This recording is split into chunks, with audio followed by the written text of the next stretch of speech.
Price the lord. ಕರ್ತನಾದ ಯೇಸು ಕ್ರಿಸ್ತನ ಹೆಸರಿನಲ್ಲಿ ಎಲ್ಲ ಸಹೋದರ ಸಹೋದರಿಗೂ ನನ್ನ ವಂದನೆಗಳು. ನಾವು ಕಳೆದ ದಿವಸಗಳಿಂದ ಪ್ರಕಟಣೆ ಪುಸ್ತಕವನ್ನು ಅಧ್ಯಯನ ಮಾಡ್ತಾ ಬಂದಿದ್ದೇವೆ. ಇವತ್ತು ಪ್ರಾರ್ಥನಾ ಪೂರ್ವಕವಾಗಿ ಮುಂದುವರೆದ ಭಾಗವನ್ನು ನಾವು ಅಧ್ಯಯನ ಮಾಡೋಣ. ಪ್ರಿಯರೇ, ಪ್ರೀತಿ ಸ್ವರೂಪನಾದ ನಮ್ಮ ಪರಲೋಕ ತಂದೆ, ಯೇಸುವಿನ ನಾಮದಲ್ಲಿ ಪವಿತ್ರಾತ್ಮನ ಸಹಾಯದೊಂದಿಗೆ ನಿನ್ನ ಪಾದಕ್ಕೆ ನಾವು ಬಂದಿದ್ದೇವೆ. ಕರ್ತನೆಯ ಒಳ್ಳೆಯ ಸಮಯಕ್ಕಾಗಿ ನಿನ್ನನ್ನು ಸ್ತುತಿಸಿ ಕೊಂಡಾಡ್ತಾ ಇದ್ದೇವೆ. ನಿನ್ನ ಸಾನ್ನಿಧ್ಯ, ನಿನ್ನ ಪ್ರಸನ್ನತೆ ನಮ್ಮ ಮಧ್ಯದಲ್ಲಿ ಇರುವುದಕ್ಕಾಗಿ ಸ್ತೋತ್ರ. ಸ್ತುತಿ ಮತ್ತು ಆರಾಧನೆ ಯಜ್ಞವನ್ನು ಅಂಗೀಕಾರ ಮಾಡಿ ಮಹಿಮೆ ಹೊಂದಿದ್ದಕ್ಕಾಗಿ ಸ್ತೋತ್ರ ಕರ್ತನೆ. ಈ ವಾಕ್ಯದ ಮೂಲಕ ಅನೇಕ ಪ್ರಕಟಣೆಗಳು, ವಿಶೇಷವಾಗಿ ಅಂತ್ಯ ದಿನಗಳಲ್ಲಿನ ಅನೇಕ ಪ್ರಕಟಣೆಗಳನ್ನು ನಿನ್ನ ಜನರಿಗೆ ಅನುಗ್ರಹಿಸಿಕೊಡಬೇಕಾಗಿ ನಿನ್ನಲ್ಲಿ ಕರ್ತನೆ ಕೇಳಿಕೊಡ್ತೇನೆ. ಘನ ಮಾನ ಮಹಿಮೆ ನಿನಗೆ ಸಲ್ಲಿಸುತ್ತೇನೆ. ಯೇಸುವಿನ ಹೆಸರಲ್ಲಿ ತಂದೆ ದೇವರೇ, ಆಮೇನ್. ಪುನರ್ವರ್ತಿ ಯೇಸುವಿನ ಹೆಸರಲ್ಲಿ ಎಲ್ಲರಿಗೂ ನನ್ನ ವಂದನೆಗಳು.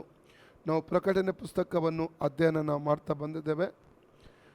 ನಿನ್ನೆ ದಿವಸದವರೆಗೆ ನಾವು ಪ್ರಕಟಣೆ ಪುಸ್ತಕ 2ನೇ ಅಧ್ಯಾಯ 1-7 ವಾಕ್ಯ, ಅಂದರೆ 7 ಸಭೆಗಳಲ್ಲಿನ ಮೊದಲನೇ ಸಭೆಯಾಗಿರುವ ಈ ಒಂದು ಎಫೆಸ ಸಭೆಯ ಕುರಿತಾಗಿ ನಾವೀಗ ಧ್ಯಾನ ಮಾಡ್ತಾ ಬಂದಿದ್ದೇವೆ. ಪ್ರಿಯರೇ, ನಾವು ಈಗ ಇರುವಂಥ ವಾಕ್ಯ 2ನೇ ವಾಕ್ಯ, ಪ್ರಕಟಣೆ ಪುಸ್ತಕ 2ನೇ ಅಧ್ಯಾಯದ 2ನೇ ವಾಕ್ಯ.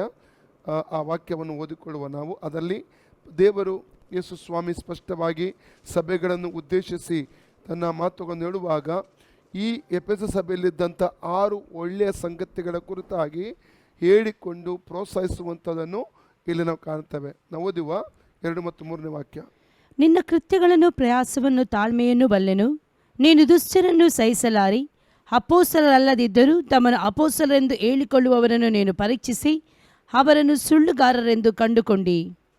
ಇಲ್ಲಿ ಅಪೊಸ್ತಲರು ಅಲ್ಲದಿದ್ದರೂ ಅಪೊಸ್ತಲರೆಂದು ಹೇಳಿಕೊಳ್ಳುವವರನ್ನು ಪರೀಕ್ಷಿಸಿ ಅವರನ್ನು ಸುಳ್ಳುಗಾರರೆಂದು ಕಂಡುಕೊಂಡಿ ಎಂಬುದಾಗಿ ಕರ್ತನಾದ ಯೇಸು ಸ್ವಾಮಿ ಈ ಸಭೆಯನ್ನು ಉದ್ದೇಶಿಸಿ ಪ್ರೋತ್ಸಾಹದ ಮಾತುಗಳನ್ನು ನೀಡುವಂಥದ್ದನ್ನು ಇಲ್ಲಿ ನಾವು ಕಾಣ್ತಾ ಇದ್ದೇವೆ.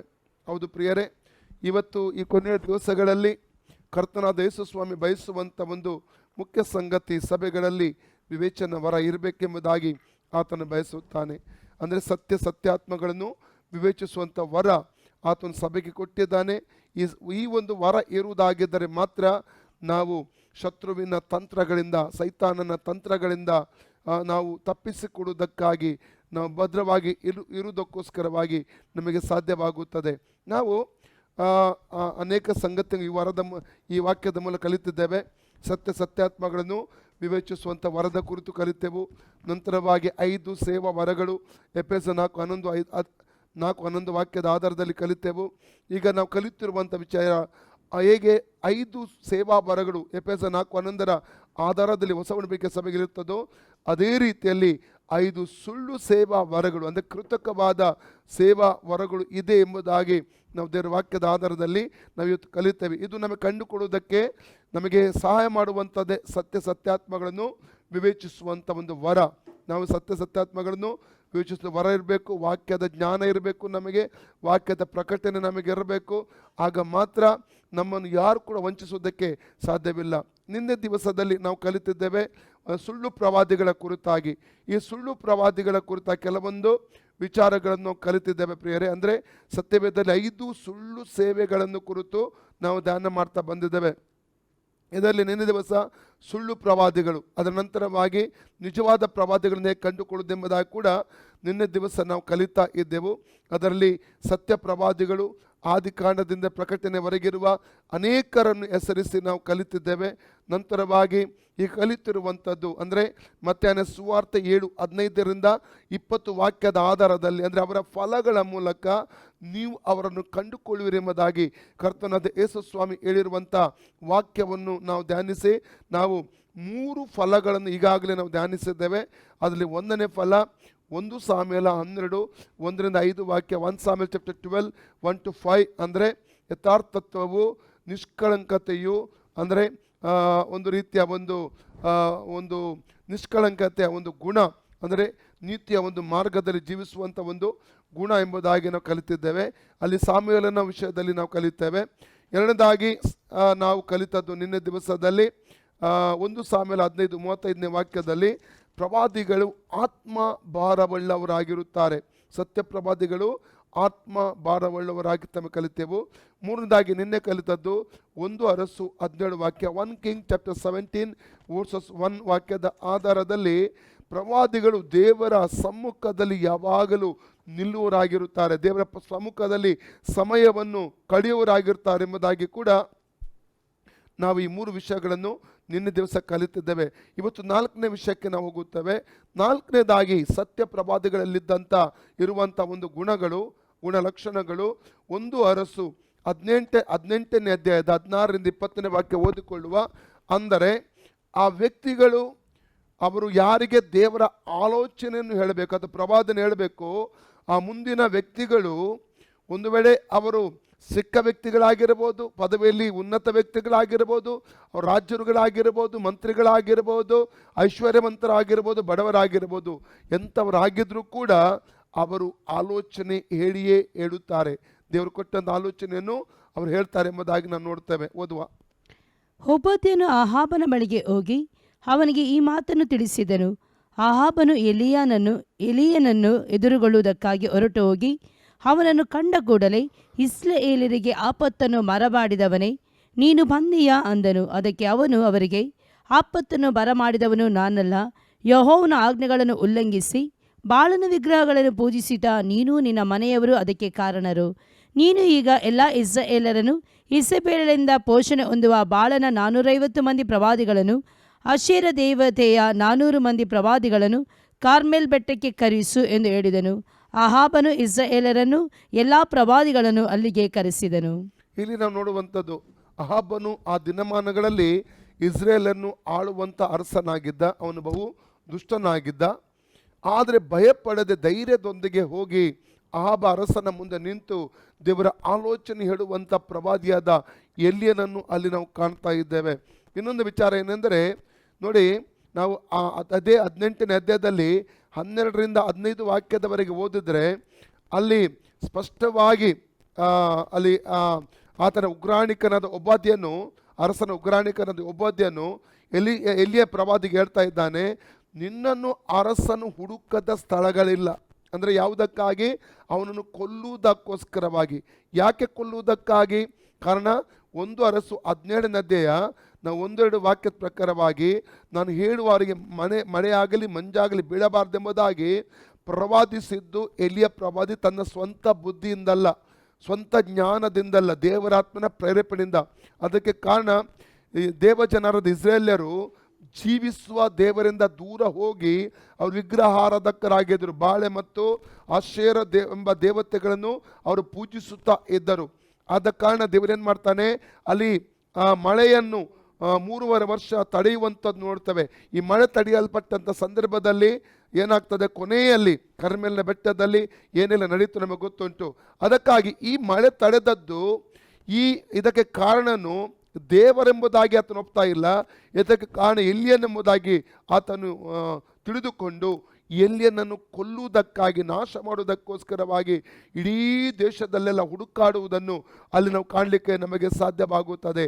ಇಷ್ಟೆಲ್ಲ ತಿಳಿದಂಥ ಒಬ್ಬ ಎಲಿಯ ಪ್ರವಾದಿ 1 ಅರಸು 18ನೇ 16ರಿಂದ 20ನೇ ವಾಕ್ಯದಲ್ಲಿ ಅರಸನದ ಆಬನ ಮುಂದೆ ಹೋಗಿ ನಿಲ್ಲುವಂಥದ್ದನ್ನು ಇಲ್ಲಿ ಕಾಣ್ತೇವೆ. ಅದರ ಅರ್ಥ ಏನೆಂದರೆ, ಈ ಪ್ರವಾದಿಗಳು ಧೈರ್ಯದ ಆತ್ಮವುಳ್ಳವರಾಗಿರುತ್ತಾರೆ.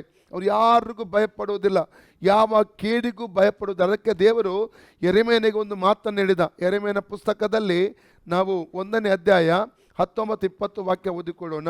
ಬುಕ್ ಆಫ್ ಜೆರೆಮಯ ಚಾಪ್ಟರ್ 1 18, 19, 20 ವಾಕ್ಯ ಓದುವ. ಹೀಗೂ ನಾನು ಈ ಹೊತ್ತು ನಿನ್ನನ್ನು ಯಹೂದದ ಅರಸರು, ಅಧಿಪತಿಗಳು, ಯಾಜಕರು, ಸಾಧಾರಣ ಜನರು, ಅಂತೂ ದೇಶದವರೆಲ್ಲರನ್ನು ಎದುರಿಸತಕ್ಕ ಕೋಟೆ ಕೊತ್ತಲದ ಪಟ್ಟಣವನ್ನಾಗಿಯೂ ಕಬ್ಬಿಣದ ಕಂಬವನ್ನಾಗಿಯೂ ತಾಮ್ರದ ಪೌಳಿಗೋಡೆಯನ್ನಾಗಿಯೂ ಸ್ಥಾಪಿಸಿದ್ದೇನೆ. ಅವರು ನಿನಗೆ ವಿರುದ್ಧವಾಗಿ ಯುದ್ಧ ಮಾಡುವರು, ಆದರೆ ನಿನ್ನನ್ನು ಸೋಲಿಸಲಾಗುವುದಿಲ್ಲ.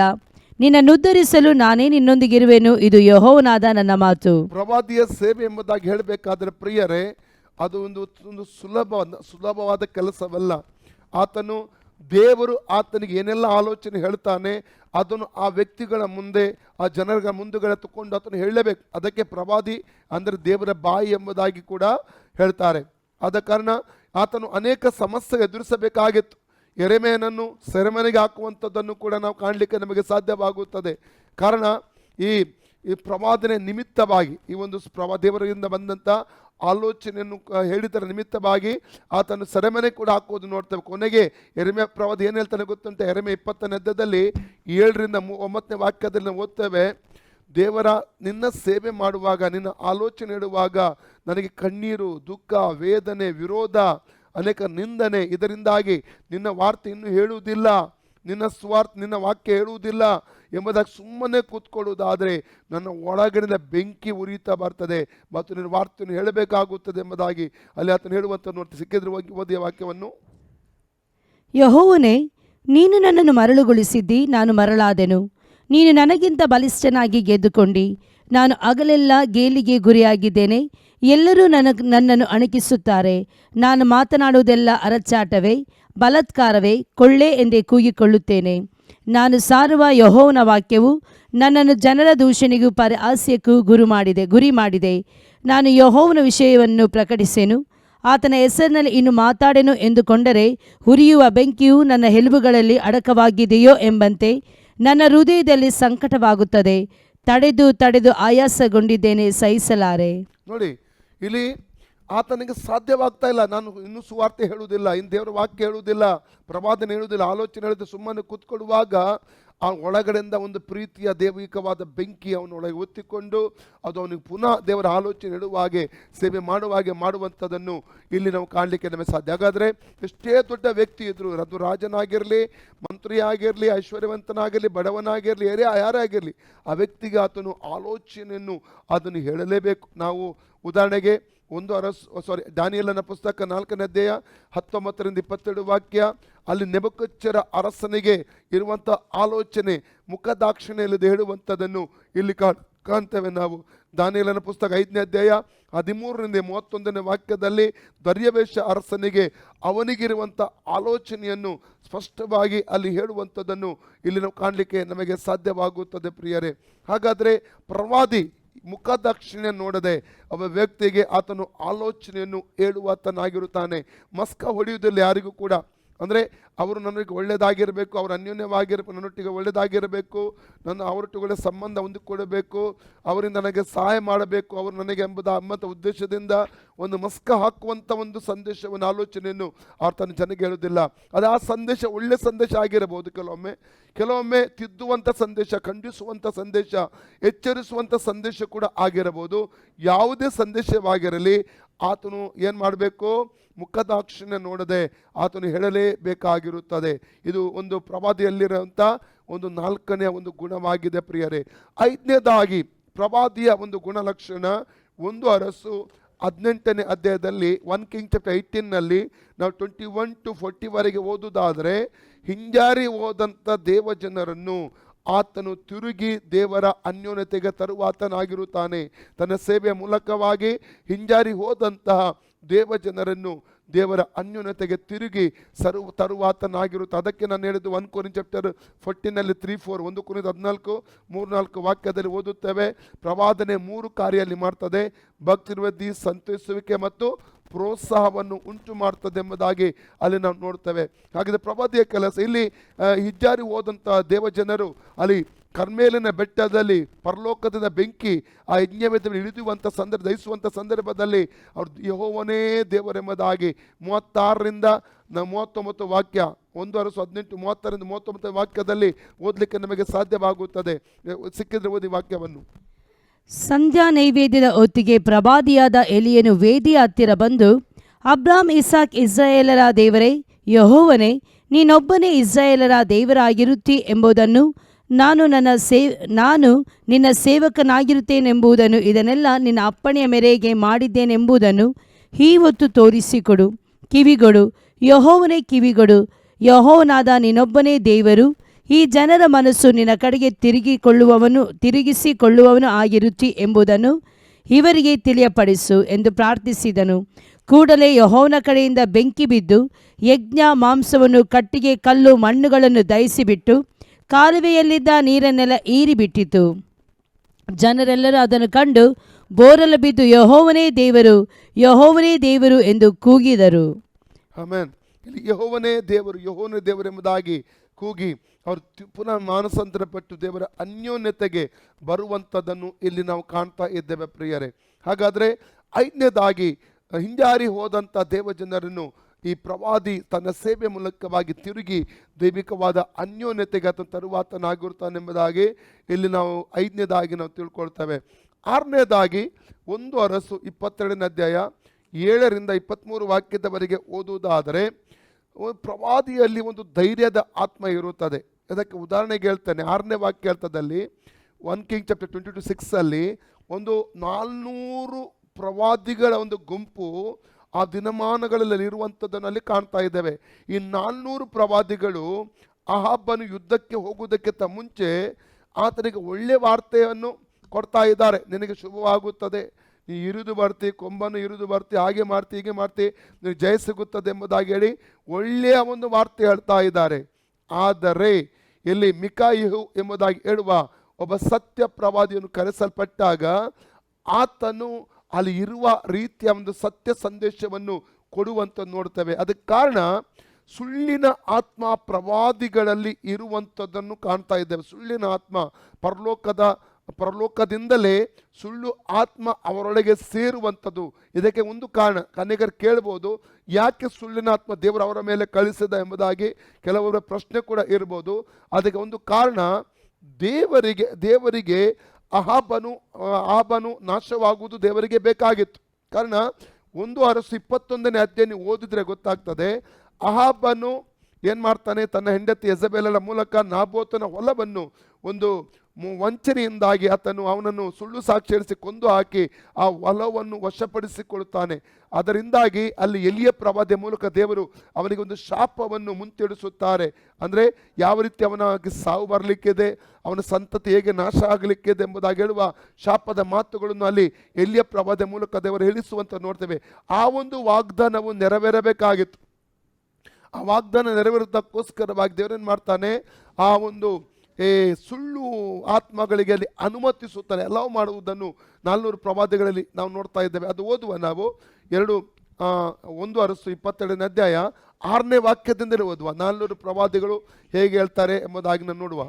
ಆಗ ಇಸ್ರಾಯೇಲರ ಅರಸನು ತನ್ನ ರಾಜ್ಯದಲ್ಲಿದ್ದ ಸುಮಾರು 400 ಮಂದಿ ಪ್ರವಾದಿಗಳನ್ನು ಕೂಡಿಸಿ ಅವರನ್ನು, ನಾನು ರಾಬೋತ್ ಗಿಲ್ಯಾದಿನ ಮೇಲೆ ಯುದ್ಧಕ್ಕಾಗಿ ಹೋಗಬಹುದೋ ಬಾರದೋ ಎಂದು ಕೇಳಲು ಅವರು, ಹೋಗಬಹುದು, ಕರ್ತನು ಅದನ್ನು ಅರಸನ ಕೈಗೆ ಒಪ್ಪಿಸುವನು. ದೊಡ್ಡ ಗುಂಪೇ ಅಲ್ಲಿ ಹೇಳ್ತಾ ಇದ್ದೀವಿ, ಹೋಗಬಹುದು, ನೀನು ಕೃತಾರ್ಥನಾಗಿ ಬರುತ್ತಿ, ನಿನಗೆ ಜಯ ಸಿಗುತ್ತದೆ, ಶುಭವನ್ನೇ ಹೇಳ್ತಾ ಇದ್ದಾರೆ. ಮುಂದೆ ಓದಿ. ಅರಸನ ಕೈಗೆ ಒಪ್ಪಿಸುವನು ಅಂದರು.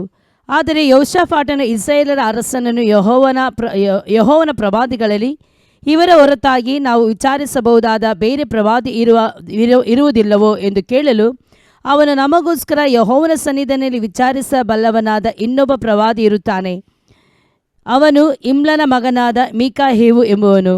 ಆದರೆ ನಾನು ಅವನನ್ನು ಮಾಡುತ್ತೇನೆ, ಅವನು ನನ್ನನ್ನು ಕುರಿತು ಯಾವಾಗಲೂ ಶುಭವನ್ನಲ್ಲ ಅಶುಭವನ್ನೇ.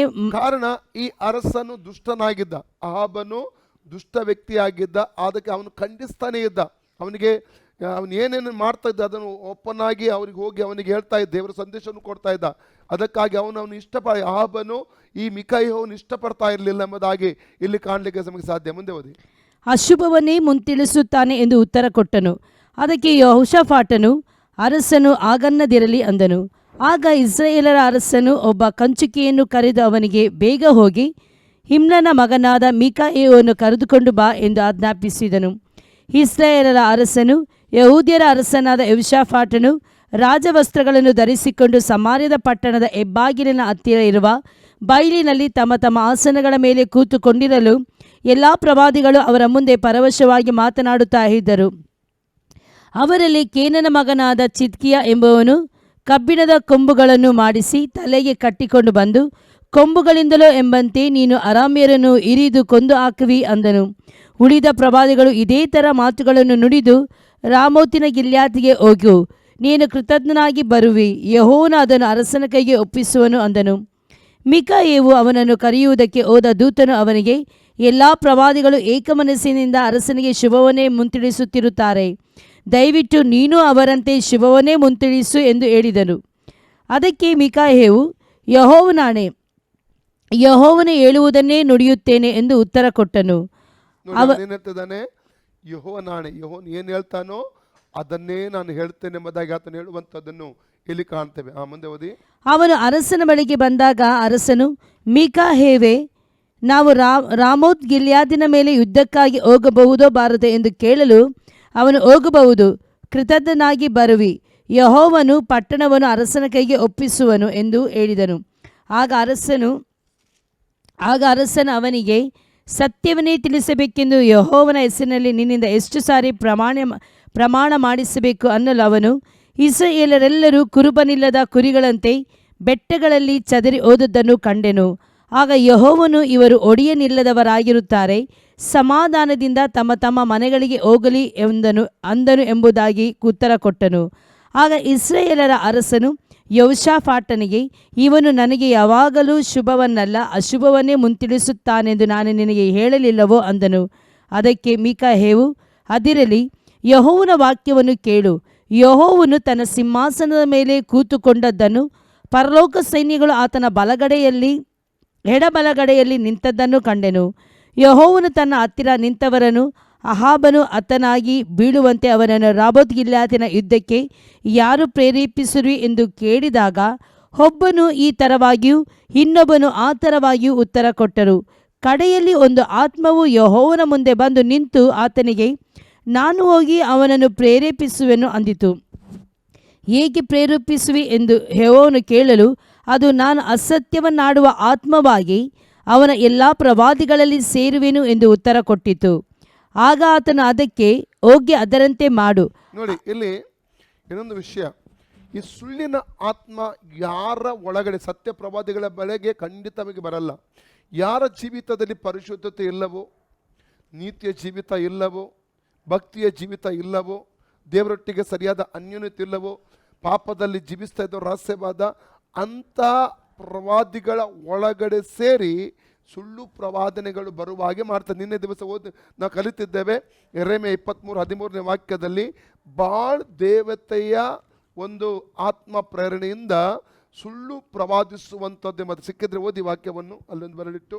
ನಾನು ಸಮಾರ್ಯದ ಪ್ರವಾದಿಗಳಲ್ಲಿ ಆಯುಕ್ತವನ್ನು ನೋಡಿದ್ದೇನೆ. ಅವರು ಬಾಳ್ ದೇವತೆಯ ಆವೇಶದಿಂದ ಪ್ರವಾದಿಸಿ ಇಸ್ರಾಯೇಲ್ ಎಂಬ ನನ್ನ ಜನರನ್ನು ಮಾರ್ಗ ತಪ್ಪಿಸಿದ್ದಾರೆ. ಬಾಳ್ ದೇವತೆಯ ಆವೇಶದಿಂದ ಪ್ರವಾದಿಸಿ ಇಸ್ರೇಲ್ ಜನರಾದ ನನ್ನ ಜನರನ್ನು ಮಾರ್ಗ ತಪ್ಪಿಸಿದ್ದಾರೆ ಎಂದು ಹೇಳ್ತಾರೆ. ಮುಂದೆ ಓದಿ 1 Kings chapter 22.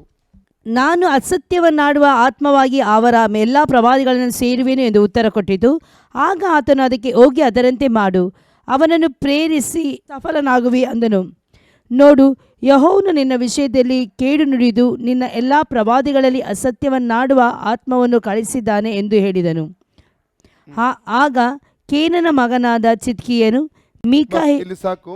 ಇಲ್ಲಿ ನಾವು ನೋಡ್ತೇವೆ, ಇಲ್ಲಿ ಸ್ಪಷ್ಟವಾದ ಸರಿಯಾದಂಥ ರೀತಿಯ ಒಂದು ಸಂದೇಶವನ್ನು ಮೀಕಾಹೇವು ಕೊಡುವಂತ ನೋಡ್ತೇವೆ. ಅವನು ಭಯಪಡುವುದಿಲ್ಲ.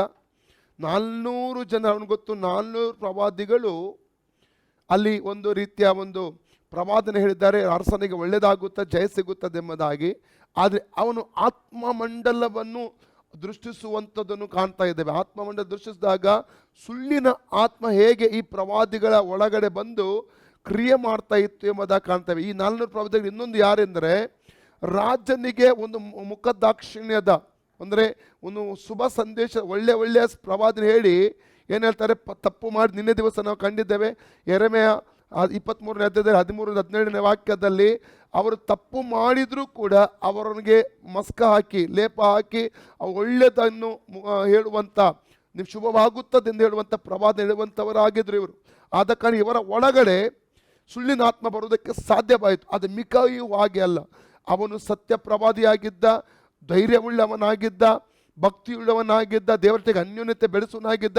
ಆ ದೇವರು ಅವನಿಗೆ ಆತ್ಮಮಂಡಲವನ್ನು ತೆರೆಯುವಂಥದ್ದನ್ನು ಇಲ್ಲಿ ನಾವು ಕಾಣ್ತೇವೆ. ಆತ್ಮಮಂಡಲ ತೆರೆದು ಅಲ್ಲಿ ನಡೆದ ನಿಜ ಘಟನೆ ಏನು, ಸುಳ್ಳಿನ ಆತ್ಮ ಯಾವ ರೀತಿಯಲ್ಲಿ ಈ 400 ಪ್ರವಾದಿಗಳ ಒಳಗೆ ಪ್ರವೇಶ ಮಾಡಿತು ಎಂಬುದರ ಕುರಿತಾಗಿ ದೇವರು ಅವನಿಗೆ ಪ್ರಕಟಿಸಿದನು. ಕಾರಣ ಇವನು ಸತ್ಯಕ್ಕಾಗಿ ನಿಂತವನು ಗೊತ್ತು. ಒಂದು ವೇಳೆ ರಾಜ್ಯನ ಅವನಿಗೆ ಕೊಂದು ಹಾಕಬಹುದು ಅಥವಾ ಸೆರೆಮನೆಗೆ ಹಾಕಬಹುದು, ಏನು ಬೇಕಾದ್ರೆ ನಡೆಯಬಹುದು. ಆದರೆ ಆತ ದೇವರ ಹೆಸರಿನಲ್ಲಿ ನಿಂತಾಗ ಆತನು ಸುಳ್ಳು ಅಂತ ಹೇಳ್ತಾ ಇಲ್ಲ, ಸತ್ಯಕ್ಕಾಗಿ ಧೈರ್ಯದೊಂದಿಗೆ ನಿಲ್ಲುವಂಥದ್ದನ್ನು ಇಲ್ಲಿ ನಾವು ಕಾಣ್ತೇವೆ. ಹಾಗಾದ್ರೆ ಇದರಿಂದ ನಾವು ಕಲಿಯುವಂಥ ಒಂದು ವಿಷಯ ಏನೆಂದರೆ, ನಾವು ಪ್ರವಾದಿಗಳು ಧೈರ್ಯವುಳ್ಳವರಾಗಿರ್ತಾರೆ. ಅವರಿಗೆ ಒಂದು ವಿಶೇಷವಾದಂಥ ಧೈರ್ಯವನ್ನು ಕರ್ತನು ಕೊಟ್ಟಿರುತ್ತಾನೆ ಪ್ರಿಯರೇ. ಇಲ್ಲಿ 34ರಿಂದ 38 ವಾಕ್ಯ ಓದುವಾಗ 1 ಅರಸು 22ನೇ ಅಧ್ಯಾಯದಲ್ಲಿ ಯಾವ ರೀತಿಯಲ್ಲಿ ಈ ಅಹಾಬನು ಯುದ್ಧದಲ್ಲಿ ಸತ್ತು ಹೋಗುವಂಥದ್ದನ್ನು, ನಾಶವಾಗಿ ಹೋಗುವಂಥದ್ದನ್ನು ಮತ್ತು ಎಲಿಯನು ಹೇಳಿದಂಥ ಪ್ರವಾದನೆ 1 Kings ಚಾಪ್ಟರ್ 21ನಲ್ಲಿ ಎಲಿಯನ ಮೂಲಕವಾಗಿ ಹೇಳಲ್ಪಟ್ಟ ಪ್ರವಾದನೆ ಅಲ್ಲಿ ನೆರವೇರುವಂಥದ್ದನ್ನು ಕೂಡ ಅಲ್ಲಿ ನಾವು ಕಾಣ್ತೇವೆ. ನಾವು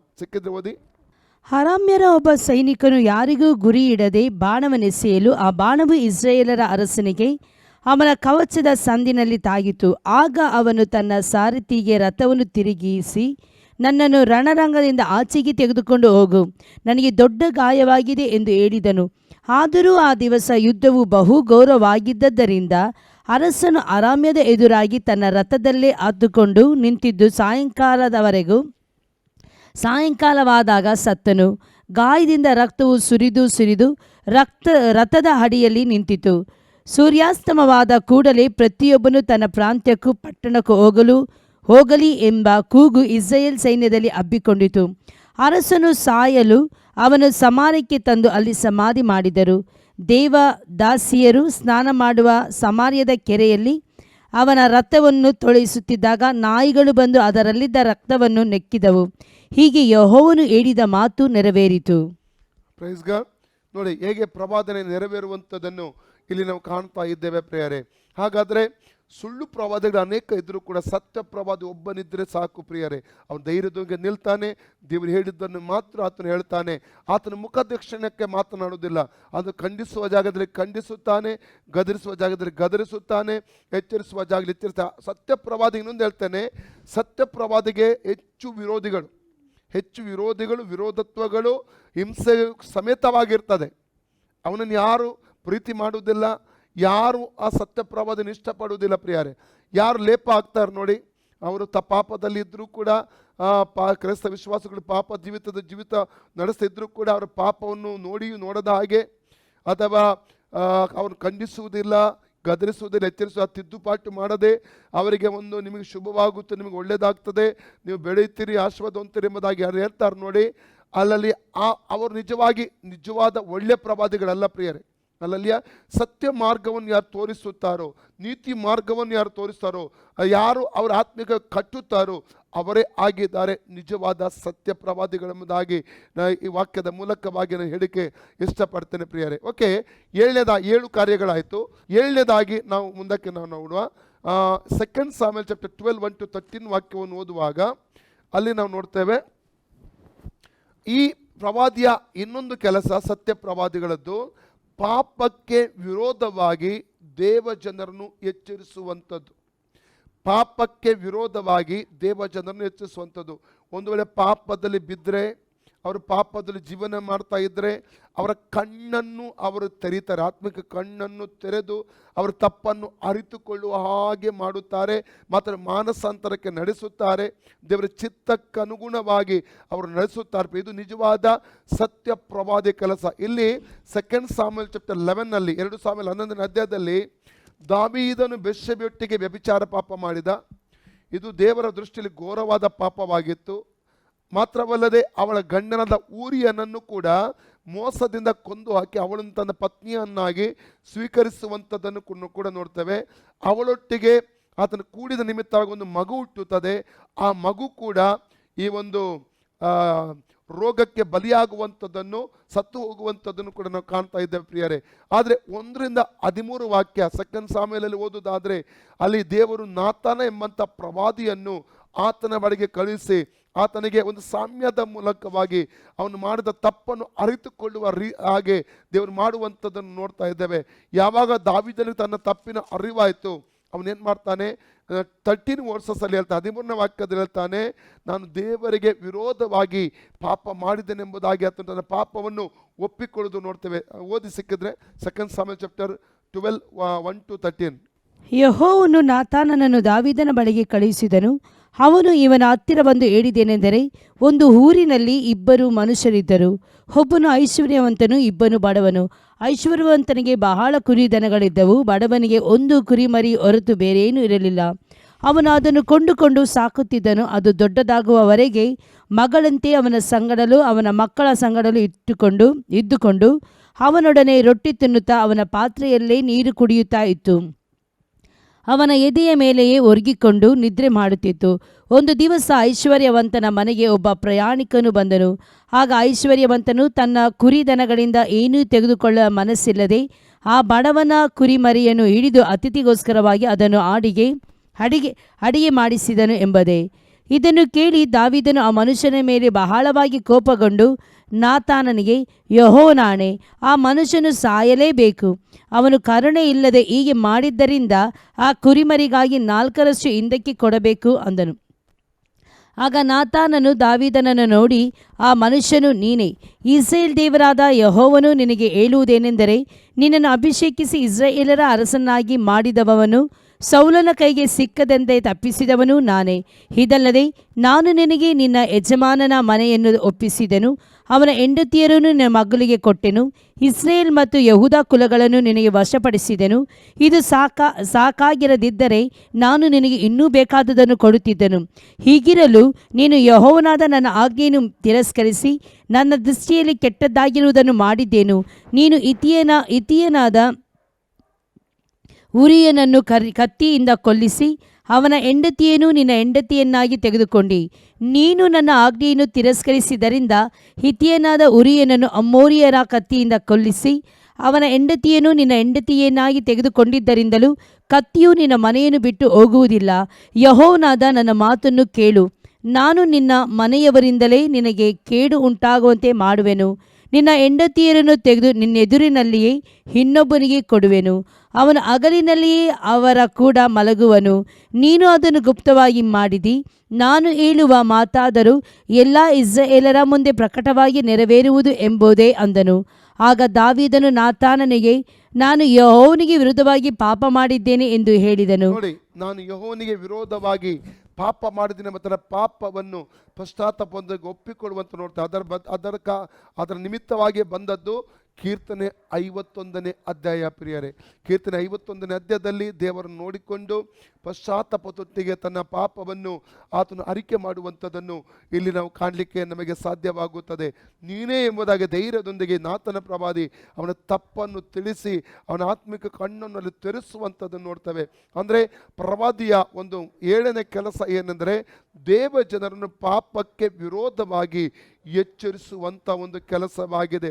ಒಬ್ಬ ಪ್ರವಾದಿಯಾದವನು ಪಾಪದ ಕುರಿತಾಗಿ ಸ್ಪಷ್ಟವಾಗಿ ದೇವಜನ ಎಚ್ಚರಿಕೆ ಕೊಡ್ತಾನೆ. ಪಾಪದ ಕುರಿತಾಗಿ ಆತನು ಮಾತಾಡ್ತಾನೆ. ಪಾಪದಿಂದ ತಿರುಗುವುದಕ್ಕಾಗಿ ಆತನು ಪ್ರಸಂಗ ಮಾಡ್ತಾನೆ, ಆಲೋಚನೆ ಹೇಳ್ತಾನೆ. ಇದೊಬ್ಬ ನಿಜವಾದ ಪ್ರವಾದಿಯ ಒಂದು ಕೆಲಸವಾಗಿದೆ. ಪ್ರಿಯರೇ, ನಾವು ಆದಿಕಾಂಡದಿಂದ ಪ್ರಕಟಣೆವರೆಗೆ ಇವನ್ ಸ್ನಾನಿಕ ಅವನನ್ನು ಕುರಿತು ಓದಿದ್ರು ಕೂಡ ಆತನು ಕೂಡ ಪಾಪಕ್ಕೆ ವಿರೋಧವಾಗಿ ದೇವಜನನ್ನು ಎಚ್ಚರಿಸುವಂಥದ್ದನ್ನು ನೋಡ್ತೇವೆ. ನಾವು ಮತ್ತೆ ಸುವಾರ್ತೆ 3ನೇ ಅಧ್ಯಾಯದಲ್ಲಿ 1ನೇ ವಾಕ್ಯದಲ್ಲಿ ಓದುವಾಗ ಆತನ ಪ್ರಸಂಗ ಕೇಳಿ ಅನೇಕ ವ್ಯಭಿಚಾರಿಗಳು, ಅನೇಕ ಸುಂಕದವರೆಲ್ಲರೂ ಪಾಪಿಗಳು ಸೇರಿ ಆತನ ಬಳಿ ಬಂದು ಮಾನಸಾಂತರಪಟ್ಟು ದೀಕ್ಷೆ ತೆಗೆದುಕೊಳ್ತಾರೆ. ಆದರೆ ಸದ್ದುಕಾಯರು, ಪರಿಸಾಯರು, ಯಹೂದ್ಯರು ಅನೇಕರು ಬಂದು ಮಾನಸಾಂತರ ಇಲ್ಲದೆ ನಮಗೂ ದೀಕ್ಷೆ ಕೊಡು ನಿಲ್ಲುವಾಗ ಅದು ಸರ್ಪ ಜಾತಿಯವರೇ, ನೀವು ಮಾನಸಾಂತರ ಪಟ್ಟಿದ್ದೀರೆಂದು ತಕ್ಕ ಫಲದಿಂದ ತೋರಿಸಿರೆಂಬುದಾಗಿ 7 ಮತ್ತು 8ನೇ ವಾಕ್ಯ, ಮತ್ತೆ 3, 7, 8 ವಾಕ್ಯ ಓದ್ತೇವೆ. ಅವರಿಗೆ ಎಚ್ಚರಿಸುವಂಥದ್ದನ್ನು ಇಲ್ಲಿ ನಾವು ಕಾಣಲಿಕ್ಕೆ ನಮಗೆ ಸಾಧ್ಯವಾಗುತ್ತದೆ. ಹಾಗಾದರೆ ಪಾಪಕ್ಕೆ ವಿರೋಧವಾಗಿ ಎಚ್ಚರಿಸುವಂತಹ ಪ್ರವಾದಿಗಳ ಕುರಿತಾಗಿ ಇಲ್ಲಿ ನಾವು ಕಾಣ್ತೇವೆ. ಪ್ರಿಯರೇ, ಓಕೆ. 8ನೇದಾಗಿ ನಾವು 2 ಕಿಂಗ್ ಚಾಪ್ಟರ್ 4:9 ವಾಕ್ಯ, 2 ಅರಸು 4ನೇ ಅಧ್ಯಾಯ 9ನೇ ವಾಕ್ಯ ಓದಿಕೊಳ್ಳುವ. ಪವಿತ್ರತೆಯ ಒಂದು ಪರಿಶುದ್ಧವಾಗಿ ಜೀವಿಸುವವರಾಗಿರುತ್ತಾರೆ. ಆ ಸ್ತ್ರೀಯು ತನ್ನ ಗಂಡನಿಗೆ ಯಾವಾಗಲೂ ಈ ದಾರಿಯಿಂದ ಹೋಗುತ್ತಾ ಬರುತ್ತಾ ಇರುವ ಆ ಮನುಷ್ಯನು ಪರಿಶುದ್ಧನು, ದೇವರ ಮನುಷ್ಯನು ಆಗಿರುತ್ತಾನೆಂದು ನನಗೆ ಗೊತ್ತಾಯಿತು. ನೋಡಿ, ಶುನೇಮಿಯಳು ತುಂಬ ದಿವಸದಿಂದ ಗಮನಿಸ್ತಾ ಇದ್ದಾಳೆ. ಅವನ ಮನೆ ಮುಂದುಗಡೆಯಿಂದಲೇ ಪ್ರವಾದಿಯಾದ ಎಲೀಷನು ಹಾದು ಹೋಗ್ತಾ ಇರುವುದು, ಬರುತ್ತಾ ಇರುವುದು.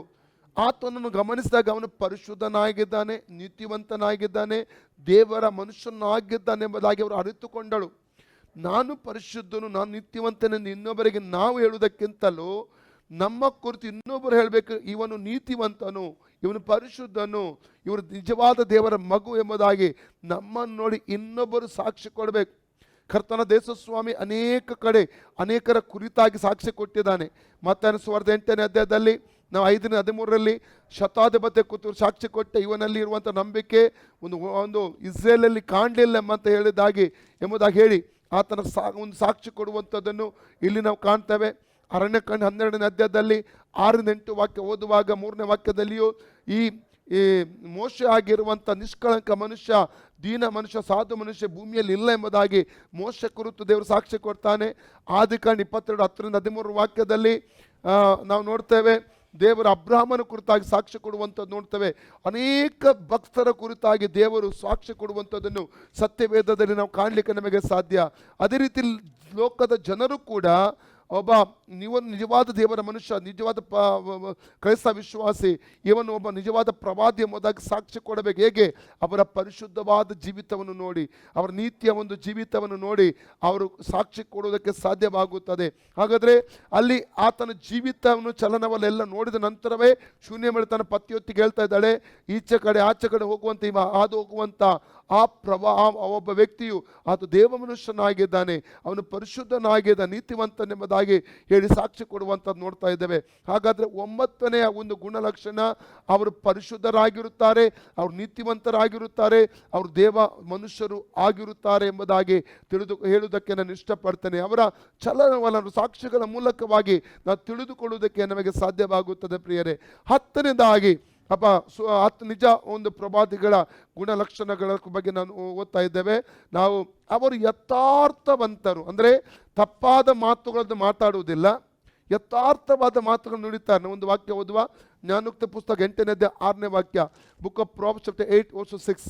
ಕೇಳಿರಿ, ನಾನು ಶ್ರೇಷ್ಠವಾದ ಸಂಗತಿಗಳನ್ನು ಹೇಳುವೆನು, ಯಥಾರ್ಥಕ್ಕಾಗಿಯೇ ತುಟಿಗಳನ್ನು ತೆರೆಯುವೆನು. ಯಥಾರ್ಥಕ್ಕಾಗಿಯೇ ತುಟಿಗಳನ್ನು ತೆರೆಯುವೆನು. 12:6 ಪ್ರಾಬ್ಸ್ 12:6. ಕೆಟ್ಟವರ ಮಾತು ರಕ್ತಕ್ಕೆ ಹೊಂಚು, ಯಥಾರ್ಥವಂತರ ನುಡಿ ರಕ್ಷಣೆ. ಯಥಾರ್ಥವಂತರ ನುಡಿ ರಕ್ಷಣೆ. ನಾವು ಎಫೆಸ 4:21, ಎಫೆಸ 4:20 ಎಲ್ಲರಿಗೂ ಗೊತ್ತಿರುವಂಥ ವಾಕ್ಯ.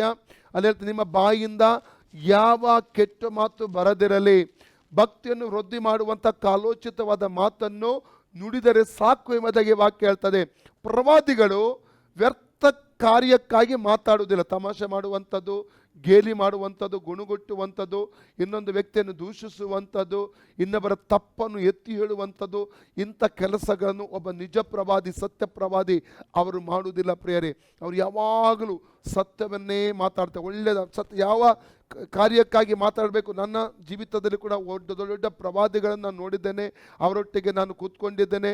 ಅವರು ನಮ್ಮ ಮನೆಯಲ್ಲಿ ಕೂಡ ಅನೇಕ ದೊಡ್ಡ ನಿಜ ಪ್ರವಾದಿಗಳು ಬಂದು ವಾಸ ಮಾಡಿದ್ದಾರೆ. ಅವರನ್ನು ಸೂಕ್ಷ್ಮವಾಗಿ ಗಮನಿಸಿದಾಗ ಅವರಲ್ಲಿ ಕಂಡಂಥ ಒಂದು ಮುಖ್ಯ ಗುಣಲಕ್ಷಣ ಏನು ಗೊತ್ತು? ಅನೇಕ ಗುಣಲಕ್ಷಣಗಳಲ್ಲಿ ಅವರು ಹೆಚ್ಚು ಮಾತಾಡುವುದಿಲ್ಲ. ಏನು ಅಗತ್ಯ ಇದೆ ಪ್ರಾರ್ಥನೆ ವಿಷಯಕ್ಕಾಗಿ ಅಥವಾ ಬೇರೆ ಏನು ಊಟಕ್ಕಾಗಿ, ನೀರು ಕುಡಿಯೋದಕ್ಕೆ, ಬೇರೆ ಯಾವುದಾದ್ರು ಅಗತ್ಯಕ್ಕಾಗಿ ಏನಾದರೂ ಮಾತಾಡೋಕ್ಕಿದ್ರೆ ಮಾತ್ರ ಮಾತಾಡ್ತಾರೆ ವಿನಃ ಅಗತ್ಯಕ್ಕಿಂತ ಹೊರಗಡೆ ಅವರು ಜಾಸ್ತಿ ಮಾತಾಡುವುದಿಲ್ಲ. ಅಲ್ಲಲ್ಲಿಯ ಇದರ ಮೂಲಕವಾಗಿ ನಮ್ಮಲ್ಲಿ ಅನೇಕರು ಪ್ರವಾದಿಗಳು ಎಂದು ಹೇಳಿಕೊಂಡು ಬಂದವರು ಅನೇಕರಿದ್ದಾರೆ. ನಮ್ಮ ಸಭೆಗೂ ಕೂಡ ಅದು ಅವರನ್ನು ಕೂಡ ನಾವು ಕಂಡು ಹಿಡಿದಿದ್ದೇವೆ. ಇವರು ಸತ್ಯ ಪ್ರವಾದಿಗಳ, ಸುಳ್ಳು ಪ್ರವಾದಿಗಳೆಂಬುದಾಗಿ ಕಂಡು ಹಿಡಿದು ಅವರನ್ನು 1-2 ದಿವಸದಲ್ಲಿಯೇ ನಾವು ಜ್ಞಾನದಿಂದ ಇಲ್ಲಿಂದ ಕಳಿಸಿಕೊಟ್ಟಂಥ ಎಷ್ಟು ಉದಾಹರಣೆಗಳು ಕೂಡ ಉಂಟು. ಸತ್ಯ ಪ್ರವಾದಿಗಳು ಬಂದಿದ್ದಾರೆ, ನಿಜವಾದ ಪ್ರವಾದಿಗಳು ಅವರು ಹೆಚ್ಚು ಮಾತಾಡುವುದಿಲ್ಲ, ಅಗತ್ಯಕ್ಕಿಂತ ಹೆಚ್ಚಾಗಿ ಅವರು ಮಾತಾಡುವುದಿಲ್ಲ. ಯಾವ ಅಗತ್ಯದ ಮಾತಿದೆ ಅದನ್ನು ಮಾತ್ರ ಮಾತಾಡಿ ಸುಮ್ಮನಾಗುತ್ತಾರೆ. ಹಾಗಾದರೆ ಅವರಿಂದ ತಿಳಿದುಕೊಳ್ಳುವಂಥ 10ನೇದಾಗಿನ ಗುಣಲಕ್ಷಣ, ಅವರು ಹೆಚ್ಚು ಮಾತಾಡುವುದಿಲ್ಲ, ಯಥಾರ್ಥ ಮಾತಾಡ್ತಾರೆ. ಅವರು ತಮಾಷೆ ಮಾಡಲ್ಲ, ಗೇಲಿ ಮಾಡುವುದಿಲ್ಲ, ಕುಚೋದ್ಯ ಮಾತಾಡುವುದಿಲ್ಲ, ಅಥವಾ ತಪ್ಪು ಹುಡುಕುವುದಿಲ್ಲ ಬೇರೆಯವರದ್ದು, ಸುಳ್ಳು ಹೇಳುವುದಿಲ್ಲ, ಅವರು ಬೇರೆಯವರ ಮೇಲೆ ದೂಷಣೆ ಹಾಕುವುದಿಲ್ಲ. ಅವರು ಯಥಾರ್ಥರಾಗಿರುತ್ತಾರೆ. ಅಲ್ಲಲ್ಲಿಯ ಆದ ಕಾರಣ ಅವರ ಬಗ್ಗೆ ನಾವು ಈ ಕಂಡು ಹಿಡಲಿಕ್ಕೆ 10ನೇದಾಗಿ ಒಳ್ಳೆಯ ಪ್ರವಾದಿಗಳನ್ನು ಕಂಡು ಹಿಡಲಿಕ್ಕೆ ಒಂದು ಗುಣಲಕ್ಷಣ 10ನೇದಾಗಿ ಅವರು ಯಥಾರ್ಥವಾದ ಮಾತುಗಳನ್ನು ಅವರು ಆಡುವವರು ಆಗಿರುತ್ತಾರೆ ಪ್ರಿಯರೇ. ಓಕೆ, 11ನೇದಾಗಿ ನಾವು ಮುಂದನೇದಾಗಿ 11ನೇ ಗುಣಲಕ್ಷಣಕ್ಕೆ ಬರುವ ಅವರು ದೇವರಿಗೆ ಮಹಿಮೆ ಹೇಳ್ತಾರೆ, ತಮಗೆ ಮಹಿಮೆ ತಗೊಳ್ಳುವುದಿಲ್ಲ, ದೇವರಿಗೆ ಮಹಿಮೆ ಸಲ್ಲಿಸ್ತಾರೆ. ದಾನಿಯೇಲನ ಪುಸ್ತಕ 2ನೇ ಅಧ್ಯಾಯ 25ರಿಂದ 28ನೇ ವಾಕ್ಯ. Book of Daniel chapter 2 versus 25 to 28. ಕೂಡಲೇ ಅರ್ಕ್ಯೋಕನು ದಾನಿಯೇಲನನ್ನು ಸನ್ನಿಧಿಗೆ ತ್ವರೆಯಾಗಿ ಕರೆದುಕೊಂಡು ಹೋಗಿ, ರಾಜನೇ, ಕನಸಿನ ಅಭಿಪ್ರಾಯವನ್ನು ನಿನಗೆ ತಿಳಿಸಬಲ್ಲವನೊಬ್ಬನು ಯಹೂದದಿಂದ ಸರಿಯಾಗಿ ತಂದವರಲ್ಲಿ ನನಗೆ ಸಿಕ್ಕಿದ್ದಾನೆ ಎಂದು ಅರಿಕೆ ಮಾಡಲು, ರಾಜನು ಬೆಲ್ಟೆಚ್ಚರನೆಂಬ ಅಡ್ಡ ಹೆಸರಿನ ದಾನಿಯೇಲನನು ನಾನು ಕಂಡ ಕನಸನ್ನು ಅದರ ಅರ್ಥವನ್ನು ನನಗೆ ತಿಳಿಸಬಲ್ಲೆಯಾ ಎಂದು ಕೇಳಿದನು. ಅದಕ್ಕೆ ದಾನಿಯೇಲನು, ಸನ್ನಿಧಿಯಲ್ಲಿ ರಾಜನು ಕೇಳುವ ರಹಸ್ಯವನ್ನು ವಿದ್ವಾಂಸರಾಗಲಿ, ಮಾಟಗಾರರಾಗಲಿ, ಜೋಯಿಸರಾಗಲಿ, ಶಕುನದವರಾಗಲಿ ಯಾರೂ ರಾಜನಿಗೆ ತಿಳಿಸಲಾರರು. ಆದರೆ ರಹಸ್ಯಗಳನ್ನು ವ್ಯಕ್ತಗೊಳಿಸುವ ಒಬ್ಬನಿದ್ದಾನೆ. ರಹಸ್ಯಗಳನ್ನು ವ್ಯಕ್ತಗೊಳಿಸುವ ಒಬ್ಬ ದೇವರಿದ್ದಾನೆ. ಆತನು ದೇವರು, ಆತನು ದೇವರು ಪರಲೋಕದಲ್ಲಿದ್ದಾನೆ. ಪರಲೋಕದಲ್ಲಿದ್ದಾನೆ. ಉತ್ತರ ಕಾಲದಲ್ಲಿ ನಡೆಯತಕ್ಕದ್ದನ್ನು, ಉತ್ತರ ಕಾಲದಲ್ಲಿ ನಡೆಯತಕ್ಕದ್ದನ್ನು ಆತನೇ ರಾಜನಾದ ನೆಬೂಕದ್ನೆಚ್ಚರನಿಗೆ ತಿಳಿಯಪಡಿಸುತ್ತಾನೆ. ನೋಡಿ, ಆತನು ಹೇಳ್ಬಹುದಿತ್ತು, ನಾನು ಹೇಳ್ತೇನೆ, ನನಗೆ ಒಳ್ಳೆ ಗಿಫ್ಟ್ ಇದೆ, ನಾನು ಮೊನ್ನೆ ಒಬ್ಬರಿಗೆ ಪ್ರವಾದನೆ ಹೇಳಿದ್ದೆ, ಅದು ನೆರವೇರಿತ್ತು, ಮೊನ್ನೆ ಅವರಿಗೆ ಪ್ರವಾದನೆ ಅದು ನೆರವೇರಿತ್ತು ಎಂಬುದಾಗಿ ಹೇಳ್ಬಹುದಿತ್ತು, ಅಲ್ಲಲ್ಲಿಯ. ಆದರೆ ಇಲ್ಲಿ ಆತನ ಒಂದು ಇಲ್ಲಿ ಏನಿರುತ್ತೆ, ದೇವರಿಗೆ ಸಲ್ಲಿಸುವಂಥ ಮಹಿಮೆಯನ್ನು ಇಲ್ಲಿ ನಾವು ಕಾಣ್ತೇವೆ. ನಾವು ಒಂದು ತಿಳ್ಕೋಬೇಕು, ಜಾನ್ ಚಾಪ್ಟರ್ 16:14, ಯೋಹನ್ನ 16:14 ಹೇಳ್ತದೆ, ಪವಿತ್ರಾತ್ಮನು ಬಂದಾಗ ಒಬ್ಬ ವ್ಯಕ್ತಿಯಲ್ಲಿ ಆತನ ಮೊದಲ ಕಾರ್ಯ ಯೇಸು ಕ್ರಿಸ್ತನಿಗೆ ಮಹಿಮೆಯನ್ನು ಸಲ್ಲಿಸುವಂಥದ್ದು. ಒಬ್ಬ ಪ್ರವಾದಿ, ನಿಜವಾದ ಪ್ರವಾದಿ, ಆತನು ಯಾವಾಗಲೂ ಮಹಿಮೆಯನ್ನು ಯೇಸು ಕ್ರಿಸ್ತನಿಗೆ ಸಲ್ಲಿಸುತ್ತಾ ಇರ್ತಾನೆ. ಮಹಿಮೆ ತನಗಿಟ್ಟುಕೊಳ್ಳುವುದಿಲ್ಲ, ತಾನೇ ಮಾಡಿದೆ ತನ್ನಿಂದಲೇ ಆಯಿತು ಕೊಚ್ಚಿಕೊಳ್ಳುವುದಿಲ್ಲ, ತಾನೇ ಎಲ್ಲ ಮಾಡಿದ್ದು ತನ್ನಿಂದಲೇ ಆದದ್ದು ಎಂಬುದಾಗಿ ಹೇಳುವುದಿಲ್ಲ. ಅಲ್ಲಲ್ಲಿಯ ನನಗೆ ಕೆಲವು ಆಶ್ಚರ್ಯ ಆಗ್ತದೆ, ಸತ್ಯ ಹೇಳ್ತೇನೆ ನಿಮಗೆ. ನಾನು ಕಳೆದ ದಿವಸಗಳಲ್ಲಿ ಬ್ಯಾಂಗ್ಳೂರಿನಲ್ಲಿದ್ದ ನನ್ನ ಒಂದು ಸ್ನೇಹಿತರು ಅಬುದಾಬಿಯಲ್ಲಿದ್ದಾರೆ, ಒಳ್ಳೆ ಸ್ನೇಹಿತರು, ಕ್ಲೋಸ್ ಸ್ನೇಹಿತರು. ಅವರದು ಅಕ್ಕ ಬ್ಯಾಂಗ್ಳೂರಲ್ಲಿ ವಾಸ ಮಾಡ್ತಾ ಇದ್ದಾರೆ. ಕಳೆದ ಸುಮಾರು ಒಂದು ವಾರಕ್ಕಿಂತ ಮುಂಚೆ ಅಬುದಾಬಿಯಿಂದ ಅವರು ನನಗೆ ಫೋನ್ ಕರೆ ಮಾಡಿದರು. ಫೋನ್ ಕರೆ ಮಾಡಿ ನನಗೆ ನನ್ನ ಅಕ್ಕನಿಗೆ ನಂಬರ್ ನಾನು ವಾಟ್ಸಪ್ಪಲ್ಲಿ ಕಳಿಸ್ತಿದ್ದೆ, ದಯಮಾಡಿ ಅವ್ರು ತುಂಬ ತೊಂದರೆಯಲ್ಲಿದ್ದಾರೆ, ತುಂಬ ರೋಗ, ತುಂಬ ಮದ್ದಾಯಿತು, ಅವರಿಗೆ ನಡಿಲಿಕ್ಕೆ ಆಗ್ತಾ ಇಲ್ಲ, ಸೊಂಟ ನೋವು, ಗಂಟು ನೋವು, ಭಯಂಕರವಾದಂಥ ಒಂದು ನೋವಿನಲ್ಲಿ ಅವರು ಜೀವನ ಮಾಡ್ತಾರೆ, ದಯಮಾಡಿ ಅವರಿಗೆ ಒಂದು ಕಾಲ್ ಮಾಡಿ ಒಂದು ಪ್ರೇಯರ್ ಮಾಡಿ ಎಂಬುದಾಗಿ ಅವರು ಹೇಳಿಕೊಂಡ್ರು. ನಾನು ಅವರಿಗೆ ಫೋನ್ ಮಾಡಿ ಅವತ್ತು ಪ್ರಾರ್ಥನೆ ಮಾಡಿದೆ. ಪ್ರಾರ್ಥನೆ ಮಾಡಿದ ನಂತರ ಅವರ ಅಕ್ಕೊಟ್ಟಿಗೆ ನನಗೆ ಅಷ್ಟು ಅಂದರೆ ಪರಿಚಯ ಇಲ್ಲ. ಈ ಸಹೋದರ ನನಗೆ ಒಳ್ಳೆ ಪರಿಚಯ, ತುಂಬ ವರ್ಷದಿಂದ ತುಂಬ ಆತ್ಮೀಯರು, ತುಂಬ ಕ್ಲೋಸ್ ಫ್ಯಾಮಿಲಿ ಫ್ರೆಂಡ್, ತುಂಬ ಕ್ಲೋಸ್ ಆಗಿದ್ದೇವೆ ನಾವು. ಈ ಅಕ್ಕದ್ದು ಮತ್ತು ನಾನು ನಮ್ಮ ಬೇರೆ ಬೇರೆ ಪ್ರೇಯರ್ ರಿಕ್ವೆಸ್ಟ್ಗಳು ಬರ್ತದೆ, ಪ್ರೇಯರ್ ಮಾಡುವಂಥದ್ದು, ಸೇವೆ ಮಾಡುವಂಥದ್ದು ಇತ್ತು.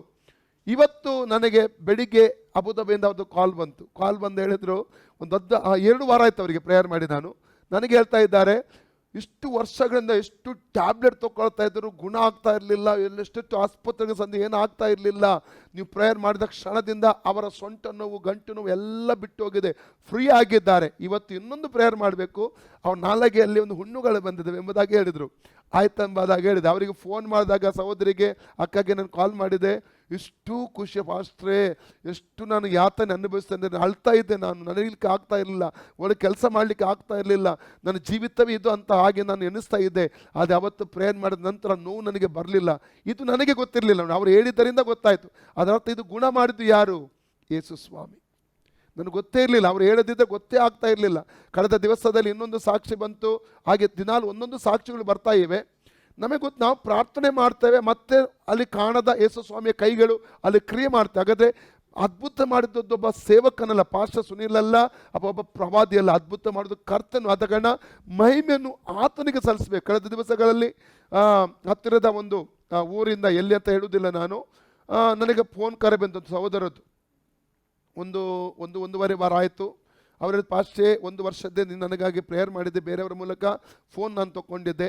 ಆವಾಗ ನನ್ನ ಹೆಂಡತಿ ನನ್ನ ಬಿಟ್ಟೋಗಿ 4 ವರ್ಷ ಆಗಿತ್ತು. ನಾವು 4 ಡೈವರ್ಸ್ ಕೂಡ ಆಗಿತ್ತು ಕೋರ್ಟಲ್ಲಿ, 4 ವರ್ಷ ಸಪ್ರೇಟ್ ಆಗಿ. ಆದರೆ ನನಗೆ ಆಸೆ ಇತ್ತು ನಾವು ಒಟ್ಟಾಗಬೇಕು ಎಂಬುದಾಗಿ. ನಾನು ಪ್ರೇಯರ್ ಕೂಡ ಮಾಡ್ತಾ ಇದ್ದೆ. ಹಾಗಾಗಿ ನೀವು ಅವತ್ತು ಪ್ರವಾದನೆ ಹೇಳಿದರೆ, ಪ್ರಾರ್ಥನೆ ಮಾಡಿ, ನೀವು ಬೇಗದಲ್ಲೇ ನೀವು ನಿಮ್ಮ ಹೆಂಡತಿಗೆ ಪುನಃ ಒಂದಾಗುತ್ತೀರಿ, ಕೋರ್ಟಲ್ಲಿ ಡೈವರ್ಸ್ ಆದರೂ ಪರವಾಗಿಲ್ಲ, ನೀವು ಒಂದಾಗಲಿಕ್ಕೆ ಹೋಗ್ತೀರಿ ಎಂಬುದಾಗಿ ಹೇಳಿದ್ರಿ. ಅದಾದ ಕೆಲವೇ ದಿವಸದಲ್ಲಿ ನಾವು ಪುನಃ ಒಂದಾದೆವು. ಇವತ್ತು ನಾವು 1 ವರ್ಷ ಸಂತೋಷವಾಗಿ ಒಟ್ಟಿಗೆ ಜೀವನ ಮಾಡ್ತಾ ಇದ್ದೇವೆ ಎಂಬುದಾಗಿ ಆ ಸಾಕ್ಷಿ ಹೇಳಿದರು. ನನಗೆ ಅವರಿಗೆ ಪ್ರವಾದನೆ ಮಾಡಿದ ನೆನಪು ಕೂಡ ಇಲ್ಲ. ಆ ಸಹೋದರ ಅವ್ರ ಹೆಸರು ಹೇಳಿದಾಗಲೇ ಅವ್ರ ಹೆಸರು ನನಗೆ ಗೊತ್ತಿಲ್ಲ, ನೆನಪಲ್ಲಿಲ್ಲ. ಆದರೆ ಒಂದು ಮಾತ್ರ ಸತ್ಯ, ಅಲ್ಲಿ ಕಾಣದ ಯೇಸುವಿನ ಕೈಗಳು ಅವರ ಕುಟುಂಬದಲ್ಲಿ ಕ್ರಿಯೆ ಮಾಡಿದೆವು. ಆದ ಕಾರಣ ನಾವು ಒಂದು ಯೋಚನೆ ಮಾಡಬೇಕು, ಅದ್ಭುತ ಮಾಡುವುದು ಒಬ್ಬ ಪಾಸ್ಟರ್ ಅಲ್ಲ, ಒಬ್ಬ ಪ್ರವಾದಿ ಅಲ್ಲ, ಅದು ಯೇಸು ಸ್ವಾಮಿ ಆಗಿದ್ದಾನೆ. ಆದ ಕಾರಣ ಸಂಪೂರ್ಣವಾದ ಮಹಿಮೆಗೆ ಯೋಗ್ಯನು ಅದು ಕರ್ತನಾದ ಯೇಸು ಸ್ವಾಮಿ. ನಾವೆಲ್ಲ ಮಹಿಮೆ ಆತನಿಗೆ ಸಲ್ಲಿಸಬೇಕು. ಸತ್ಯವೇದ ಓದುವಾಗ, ಈ ಪ್ರವಾದಿಗಳ ಕುರಿತು, ಸತ್ಯ ಪ್ರವಾದಿಗಳ ಕುರಿತು ಓದುವಾಗ ಅವರು ಕರ್ತನಿಗೆ ಸಲ್ಲಿಸುವಂಥ ಮಹಿಮೆ ಕುರಿತಾಗಿ ನಾವು ಅಲ್ಲಿ ಓದುತ್ತೇವೆ. ಇಲ್ಲಿ ದಾನಿಯೇಲನ ಪುಸ್ತಕ 2ನೇ ಅಧ್ಯಾಯದಲ್ಲಿ ನಾವು ಓದುವಾಗ ನಮಗೆ ತಿಳಿಯುವಂಥದ್ದೇನೆಂದರೆ, ನೆಬೂಕದ್ನೆಚ್ಚರ ಅರಸನಿಗೆ ಒಂದು ಕನಸು ಬೀಳ್ತದೆ. ಈಗ ಪ್ರಾಬ್ಲಮ್ ಏನು, ಶಕುನಿದವ್ರನ್ನು ಮಂತ್ರ ಎಲ್ಲರೂ ಕರೀತಾನೆ. ಅವನ ದೇಶದಲ್ಲಿ ಯಾರೆಲ್ಲ ಇದ್ದಾರೋ ಎಲ್ಲರನ್ನು ಪಂಡಿತರೆಲ್ಲ ಕರೀತಾನೆ. ಅವರಿಗೆ ನೀವು ನನಗೆ ಬಿದ್ದ ಕನಸನ್ನು ಹೇಳಬೇಕು, ಅದರ ಅರ್ಥ ಹೇಳಬೇಕು. ಅದು ಯಾರಿಗಾಗಲಿ ಕೊನೆಗೆ ಅವರನ್ನು ಮರಣದಂಡನೆಂಬ ಇದಕ್ಕೆ ಆತನು ಒಳಪಡಿಸ್ತಾನೆ. ಆದ ದೇವರಿಗೆ ಸ್ತೋತ್ರವಾಗಲಿ, ಇಲ್ಲಿ ಆಜ್ಞೆ ಹೊರಡಿಸ್ತಾನೆ, ಅವರನ್ನು ಸಾಯಿಸಬೇಕೆಂಬುದಾಗಿ. ಅಷ್ಟರಲ್ಲಿ ಮಧ್ಯದಲ್ಲಿ ದಾನಿಯೇಲ ಬಂದು ನಾನು ಅದನ್ನು ತಿಳಿಸ ಸಮಯ ಕೊಟ್ಟರೆ ಎಂಬುದಾಗಿ ಹೇಳಿ, ರಾತ್ರಿಯಲ್ಲಿ ಶದ್ರಕ್ ಮೆಷಕ್ ಅಬೇದಕೋ ಜೊತೆಯಲ್ಲಿ ಅನಾನಿಯ ಮಿಸಾಯೇಲ್ ಅಜರ್ಯರೊಟ್ಟಿಗೆ ಸೇರಿ ಆತನು ಪ್ರಾರ್ಥನೆ ಮಾಡ್ತಾನೆ. ಆ ರಾತ್ರಿಯ 19-23 ವಾಕ್ಯ, ಅಂದರೆ ಡ್ಯಾನಿಯಲ್ ಚಾಪ್ಟರ್ 2 19-23 ಓದ್ತೇವೆ.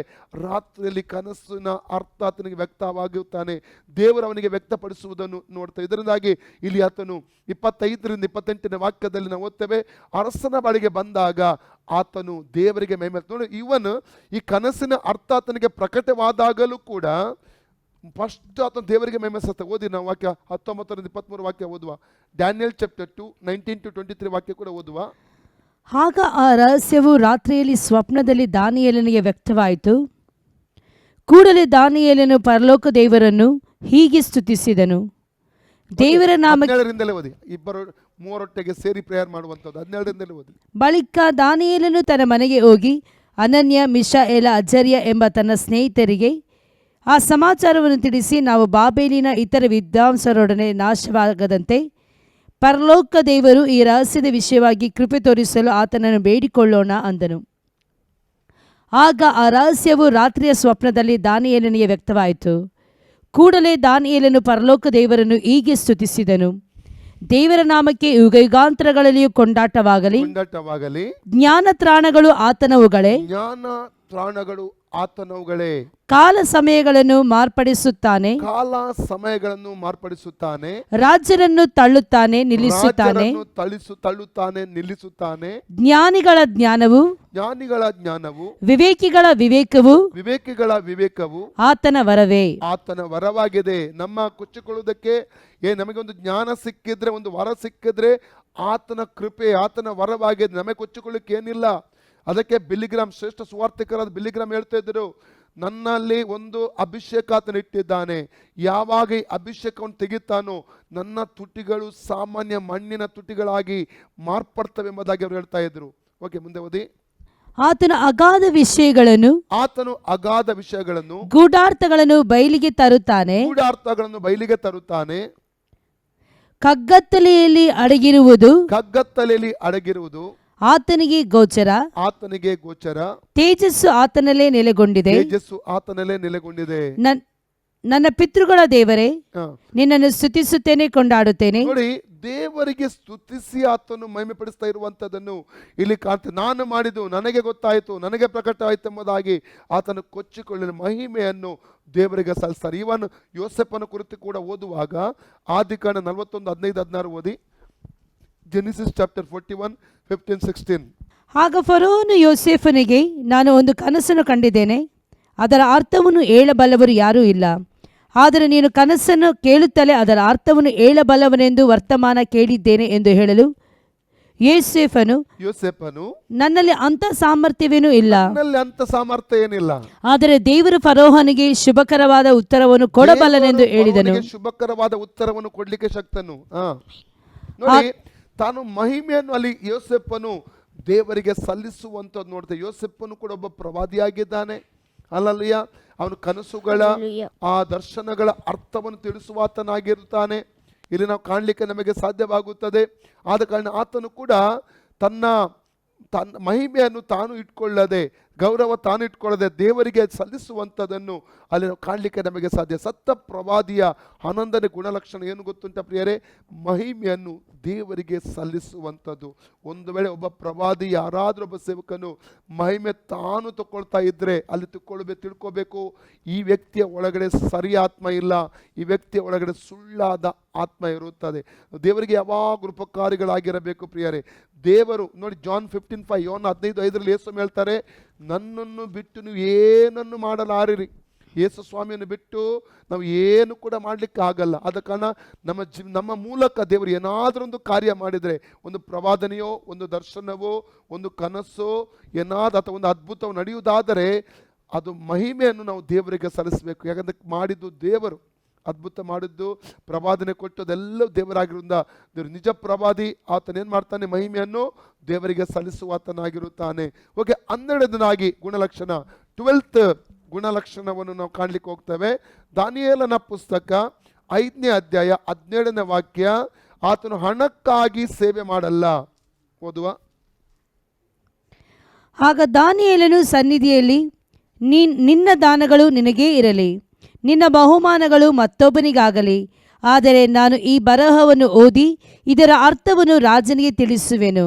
ನೋಡಿ, ಹಣಕ್ಕೋಸ್ಕರವಾಗಿ ಆತನು ಸೇವೆ ಮಾಡದಿರುವಂಥದ್ದನ್ನು ಇಲ್ಲಿ ಕಾಣ್ತೇವೆ. ಆದಿಕಾಂಡ ನಾವು ಅಬ್ರಾಮನು ಕೂಡ ಒಬ್ಬ ಪ್ರವಾದಿ ಎಂಬುದಾಗಿ ಜೆನಿಸಿಸ್ ಚಾಪ್ಟರ್ 20:7, ಆದಿಕಾಂಡ 20:7ನೇ ವಾಕ್ಯದಲ್ಲಿ ಓದುತ್ತೇವೆ.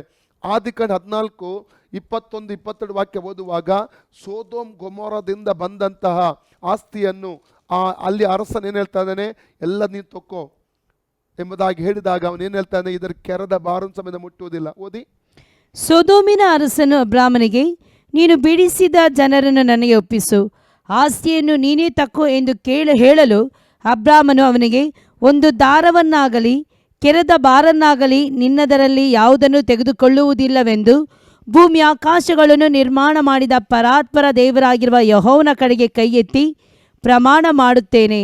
ಅಬ್ರಾಮನು ನನ್ನ ಸೊತ್ತಿನಿಂದಲೇ ಐಶ್ವರ್ಯವಂತನಾದನೆಂದು ಹೇಳಿಕೊಳ್ಳುವುದಕ್ಕೆ ನಿನಗೆ ಆಸ್ಪದವಾಗಬಾರದು, ನನಗೆ ಏನೂ ಬೇಡ.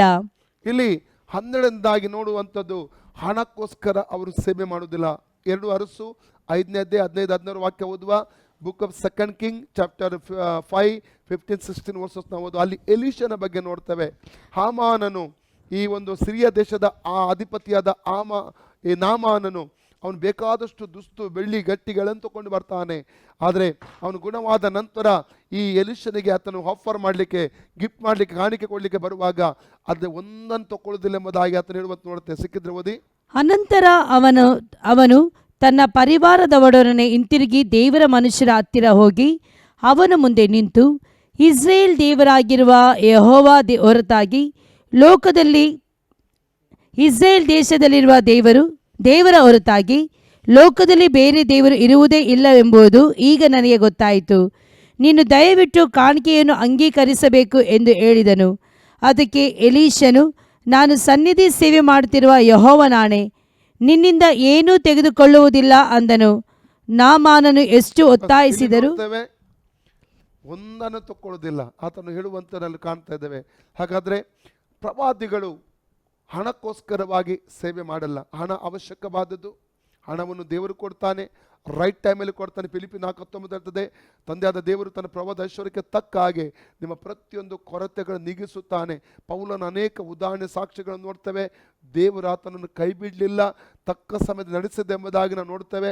ಆದಿಕಾಂಡ 22:14 ಹೇಳ್ತದೆ, ಆತ ಯೆಹೋವ ಈರೇ, ಒದಗಿಸುವಂಥ ದೇವರೆಂಬುದಾಗಿ. ಯಾವ ದೇವರಿಂದ ಕರೆಯಲ್ಪಟ್ಟಂಥ ಯಾವ ಸೇವಕರು ಹಸಿವೆಯಲ್ಲಿ ಹೋಗುವುದಕ್ಕೆ ದೇವರು ಬಿಡಲ್ಲ ಪ್ರಿಯರೇ. ದೇವರು ಅವರಿಗೆ ತಕ್ಕ ಸಮಯ ಒದಗಿಸುವ ದೇವರಾಗಿದ್ದಾನೆ. ಹಣಕ್ಕೋಸ್ಕರ ಸೇವೆ ಮಾಡುವಂಥದ್ದು ಅಲ್ಲಲ್ಲಿಯ ಆಗಿರುವುದಾದರೆ ಅದು ನಿಜ ಪ್ರವಾದಿಗಳ ಗುಣಲಕ್ಷಣವಲ್ಲ. ನಿಜ ಪ್ರವಾದಿಯಾದವನು ಹಣಕ್ಕಾಗಿ ಆತನು ಪ್ರವಾದನೆ ಹೇಳುವುದಿಲ್ಲ. ನಾನು ಕಳೆದ ದಿವಸದಲ್ಲಿ ಕೇಳಿದ್ದೇನೆ, ಒಂದು ಪ್ರವಾದನೆಗೆ 5,000, ಒಂದು ಪ್ರವಾದನೆಗೆ 10,000. ಈವನ್ ನಮ್ಮ ಊರಿನಲ್ಲೇ ನಡೆದಂಥ ಒಂದು ಘಟನೆ ಇದೆ. ನನಗೆ ಗೊತ್ತಿರುವಂಥ ವ್ಯಕ್ತಿಗಳು, ಒಬ್ಬ ವ್ಯಕ್ತಿ ಅವರಿಗೆ ಪ್ರವಾದನೆ ಹೇಳುವಾಗ ಒಂದು ಪ್ರವಾದನೆ 5,000 ತಗೊಂಡಿದ್ದಾರಂತೆ. ಇದು ಕೇಳಿದಾಗ ನನಗೆ ತುಂಬ ದುಃಖವಾಯಿತು. ಅಲ್ಲಲ್ಲಿಯ ಯಾರಿಂದ ಹಣ ತಗೊಂಡಿದ್ದಾರಲ್ಲ ಆ ಒಂದು ಕುಟುಂಬ ನಮ್ಮ ಸಭೆಯಲ್ಲಿಗೆ ಇದೆ. ಅವರು ದುಃಖದಿಂದ ವಿಷಯವನ್ನು ಹೇಳ್ತಾ ಇದ್ರು. ಅಂದರೆ ಅದು ಕೂಡ ಅವ್ರು ಹೇಳ್ತಾರೆ, ಹೋಗಿ ಪ್ರೇಯರ್ ಮಾಡುವಾಗ ಆ ವ್ಯಕ್ತಿಯ ಬಳಿಯಲ್ಲಿ ಮೊದಲು ಮೇಜಿನಲ್ಲಿ ಹಣ ಇಡಬೇಕಂತ. ಹಣ ಇಟ್ಟ ನಂತರವೇ ಅವರು ಇಲ್ಲದ್ರೆ ಮಾತಾಡೋದಿಲ್ಲಂತೆ. ಯಾವತ್ತೇ ಮಂತ್ರವಾದಿಗಳು ಮಾಡ್ತಾರಲ್ಲ ಆ ರೀತಿಯಲ್ಲಿ ಎಂಬುದು. ಹಾಗಿದ್ರೆ ಈ ಒಂದು ಕುಟುಂಬಕ್ಕೆ ತುಂಬ ಉಪದ್ರವಗಳಿತ್ತು, ಮಂತ್ರವಾದಿಗಳಿಗೆ ಮಂತ್ರವಾದ ಶಕ್ತಿಗಳಿತ್ತು, ಮನೆಯಲ್ಲಿ ಬ್ಲಡ್ ಬೀಳ್ತಾ ಇತ್ತು, ಅನೇಕ ಹೋರಾಟಗಳಿತ್ತು. ಮಾತ್ರವಲ್ಲ, ಸುಮಾರು 17 ಲಕ್ಷ ಹಣವನ್ನು ಅವರು ಮಂತ್ರವಾದಿಗಳಿಗೆ ಕೊಟ್ಟಿದ್ದಾರೆ ಬಿಡುಗಡೆಗೋಸ್ಕರವಾಗಿ. ಕೊನೆಗೆ ದೇವರಿಗೆ ಸ್ತೋತ್ರ, ನಮ್ಮ ಸಭೆ ಸಿಕ್ಕತ್ತು, ಬಿಡುಗಡೆ ಆಯಿತು. ಆದರೆ ಈವರೆಗೂ ತಪ್ಪಾದ ಒಬ್ಬ ಪ್ರವಾದಿಯ ಬಳಿಗೆ ಅವರು ಹೋಗಿದ್ದರು. ಆ ತಪ್ಪಾದ ಪ್ರವಾದಿಗೆ ಈ ರೀತಿ ಹಣ ಕೊಟ್ಟ ಅನುಭವ ಅವರಿಗಿತ್ತು. ಅದನ್ನು ನನ್ನ ಬಳಿ ಒಂದು ಸಮಯದಲ್ಲಿ ಅವರು ಹಂಚಿಕೊಂಡ್ರು. ನೋಡಿ, ಈ ರೀತಿಯೆಲ್ಲ ನಾವು ನೋಡ್ತೇವೆ ಪ್ರಿಯರೇ. ಹಾಗಾದರೆ ಹಣಕ್ಕೋಸ್ಕರ ಬೇಡಿಕೆ ಇಡುವಂಥ, ಅಂದರೆ ಪ್ರವಾದನೆ ಹೇಳಿದರೆ ಇಷ್ಟು ಹಣ ಬೇಕು ಅಂತ ಬೇಡಿಕೆ ಯಾರು ಇಡ್ತಾರಲ್ಲ, ಅಂಥವರು ಸುಳ್ಳು ಪ್ರವಾದಿಗಳು. ಅವರು ದೇವರ ರಾಜ್ಯ ಕಟ್ಟುವವರಲ್ಲ, ಅವರು ಆತ್ಮಿಕರಲ್ಲ, ದೇವರಿಗಾಗಿ ಸೇವೆ ಮಾಡೋರಲ್ಲ. ಅದನ್ನೇ ಅಲ್ಲೇ ತೀರ್ಮಾನ ತಗೋಬೇಕು. ಸುಮ್ಮನೆ ನೀವು ಅವರ ಹಿಂದೆ ಬಿದ್ದರೆ ನೀವು ಮತ್ತೆ ಪಶ್ಚಾತ್ತಾಪ ಪಡುವಂಥ ಒಂದು ನಿಮಗೆ ಅನುಭವ ಬಂದು ಬಿಡ್ತದೆ ಪ್ರಿಯರೇ. ನೀವೇ ಪಶ್ಚಾತ್ತಾಪ ಪಡಬೇಕಾಗ್ತದೆ ಕಳ್ಕೊಂಡ ಮೇಲೆ. ಮೊನ್ನೆ ದಿವಸ ನಾನು ಕೇಳಲ್ಪಟ್ಟೆ, ನಿನ್ನೆ ಕೂಡ ಹೇಳಿದ್ದೇನೆ, ಒಬ್ಬ ತಾಯಿ, 70 ವರ್ಷದ ತಾಯಿ, ಇವತ್ತು ಈ ಝೂಮ್ ಮೀಟಿಂಗಲ್ಲಿ ಕೂಡ ಬಂದು ಮೊನ್ನೆ ಅಲ್ಲ ಕಳೆದ ವಾರದಲ್ಲಿ ಝೂಮ್ ಮೀಟಿಂಗಲ್ಲಿ ಬಂದಿದ್ದರು. ಪಾಪ 70 ವರ್ಷದ ಒಂದು ತಾಯಿ 9 ಲಕ್ಷದ ಬಂಗಾರ ಇವತ್ತು ಕಳ್ಕೊಂಡಿದ್ದಾರೆ. ಅವರು ಆ ಪ್ರವಾದಿ ಅಂತ ನಂಬಿ ಆ ವ್ಯಕ್ತಿಗೆ 9 ಲಕ್ಷದ ಬಂಗಾರ ಕೊಟ್ಟು ಇವತ್ತು ಆ ವ್ಯಕ್ತಿ ಇವತ್ತು ಆರಾಮವಾಗಿ ರಾಜವೃಷವಾಗಿ ಜೀವನ ಮಾಡ್ತಾ ಇದ್ದಾರೆ. ಆದರೆ ಇವರ ಬಂಗಾರವನ್ನು ಇವರಿಗೆ ಹಿಂತಿರುಗಿಸ್ತಾ ಇಲ್ಲ. ಅಳ್ತಾ ಶಾಪ ಆಗ್ತಾ ಇದ್ದಾರೆ ಅವರು ಕಣ್ಣೀರಿನಿಂದ. ಅವರಿಗೆ ಹೇಳ್ತಾ, ನನ್ನ ಎಲ್ಲ ಇಷ್ಟೆಲ್ಲ ನಾನು ಜೀವಿತದಲ್ಲಿ ಕೂಡಿಸಿಟ್ಟದ್ದು ಎಲ್ಲ ಹೋಯ್ತು, ಅಳ್ತಾ ಇದ್ದಾರೆ. ಈ ರೀತಿ ಇದಕ್ಕೆ ದಯಮಾಡಿ ಯಾರು ಕೂಡ ಮೋಸ ಆಗಬೇಡ್ರಿ, ದಯಮಾಡಿ ಮೋಸ ಆಗಬೇಡ್ರಿ. ವಿವೇಚನೆ ಆತ್ಮ ನಿಮ್ಮಲ್ಲಿದೆ, ನೀವು ಕಂಡು ಹಿಡಿಯಬೇಕು. ಪ್ರೈಸ್ ಗಾಡ್, ಕಂಡು ಹಿಡಿಯಬೇಕು. ಹೇಗೆ ಎಫೆಸ ಸಭೆ ಸುಳ್ಳು ಅಪೊಸ್ತಲರನ್ನು ಕಂಡು ಹಿಡಿತೋ, ಸುಳ್ಳು ಪ್ರವಾದಿಗಳನ್ನು ಕೂಡ ನಾವು ಈ ದಿನಮಾನಗಳಲ್ಲಿ ಕಂಡು ಹಿಡಿಯಬೇಕು ಪ್ರಿಯರೇ. ಓಕೆ, 13ನೇದಾಗಿ ಇನ್ನೊಂದು ಗುಣಲಕ್ಷಣ ಇದೆ. ದಾನಿಯೇಲನ ಪುಸ್ತಕ 2ನೇ ಅಧ್ಯಾಯ 30ನೇ ವಾಕ್ಯ, ಅವರಲ್ಲಿ ದೀನತೆ ಇರ್ತದೆ, ತಗ್ಗುತನ ಇರ್ತದೆ. ನಾನೇ ಎಲ್ಲ ಜೀವಂತರಿಗಿಂತ ಹೆಚ್ಚು ಬುದ್ಧಿ ಉಳ್ಳವನೆಂತಲ್ಲ, ಕನಸಿನ ಅಭಿಪ್ರಾಯವು ರಾಜನಿಗೆ ಗೋಚರವಾಗಿ ನಿನ್ನ ಮನಸ್ಸಿನ ಯೋಚನೆಯ ವಿಷಯವು ನಿನಗೆ ತಿಳಿದು ಬರಲಿ ಎಂದು ಈ ರಹಸ್ಯವು ನನಗೆ ವ್ಯಕ್ತವಾಗಿದೆ. ನೋಡಿ, ಅವರಲ್ಲಿ ಆತನಲ್ಲಿದ್ದ ತಗ್ಗುತನವನ್ನು ಇಲ್ಲಿ ನಾವು ಕಾಣ್ತಾ ಇದ್ದೇವೆ ಪ್ರಿಯರೇ. ತಗ್ಗುತನ, ದೀನತೆ ಇಲ್ಲಿ ನಾವು ಕಾಣಲಿಕ್ಕೆ ನಮಗೆ ಸಾಧ್ಯವಾಗುತ್ತದೆ ಪ್ರಿಯರೇ. ತಗ್ಗುತನ, ಪ್ರೈಸ್ ಗಾಡ್, ದೀನತೆ. ಒಬ್ಬ ಪ್ರವಾದಿ ಆದವನಲ್ಲಿ ಒಂದು ಅಹಂಕಾರ ಇರಬಾರ್ದು, ಗರ್ವ ಇರಬಾರ್ದು, ಹೆಮ್ಮೆ ಇರಬಾರ್ದು. ಹಲಲಿಯ.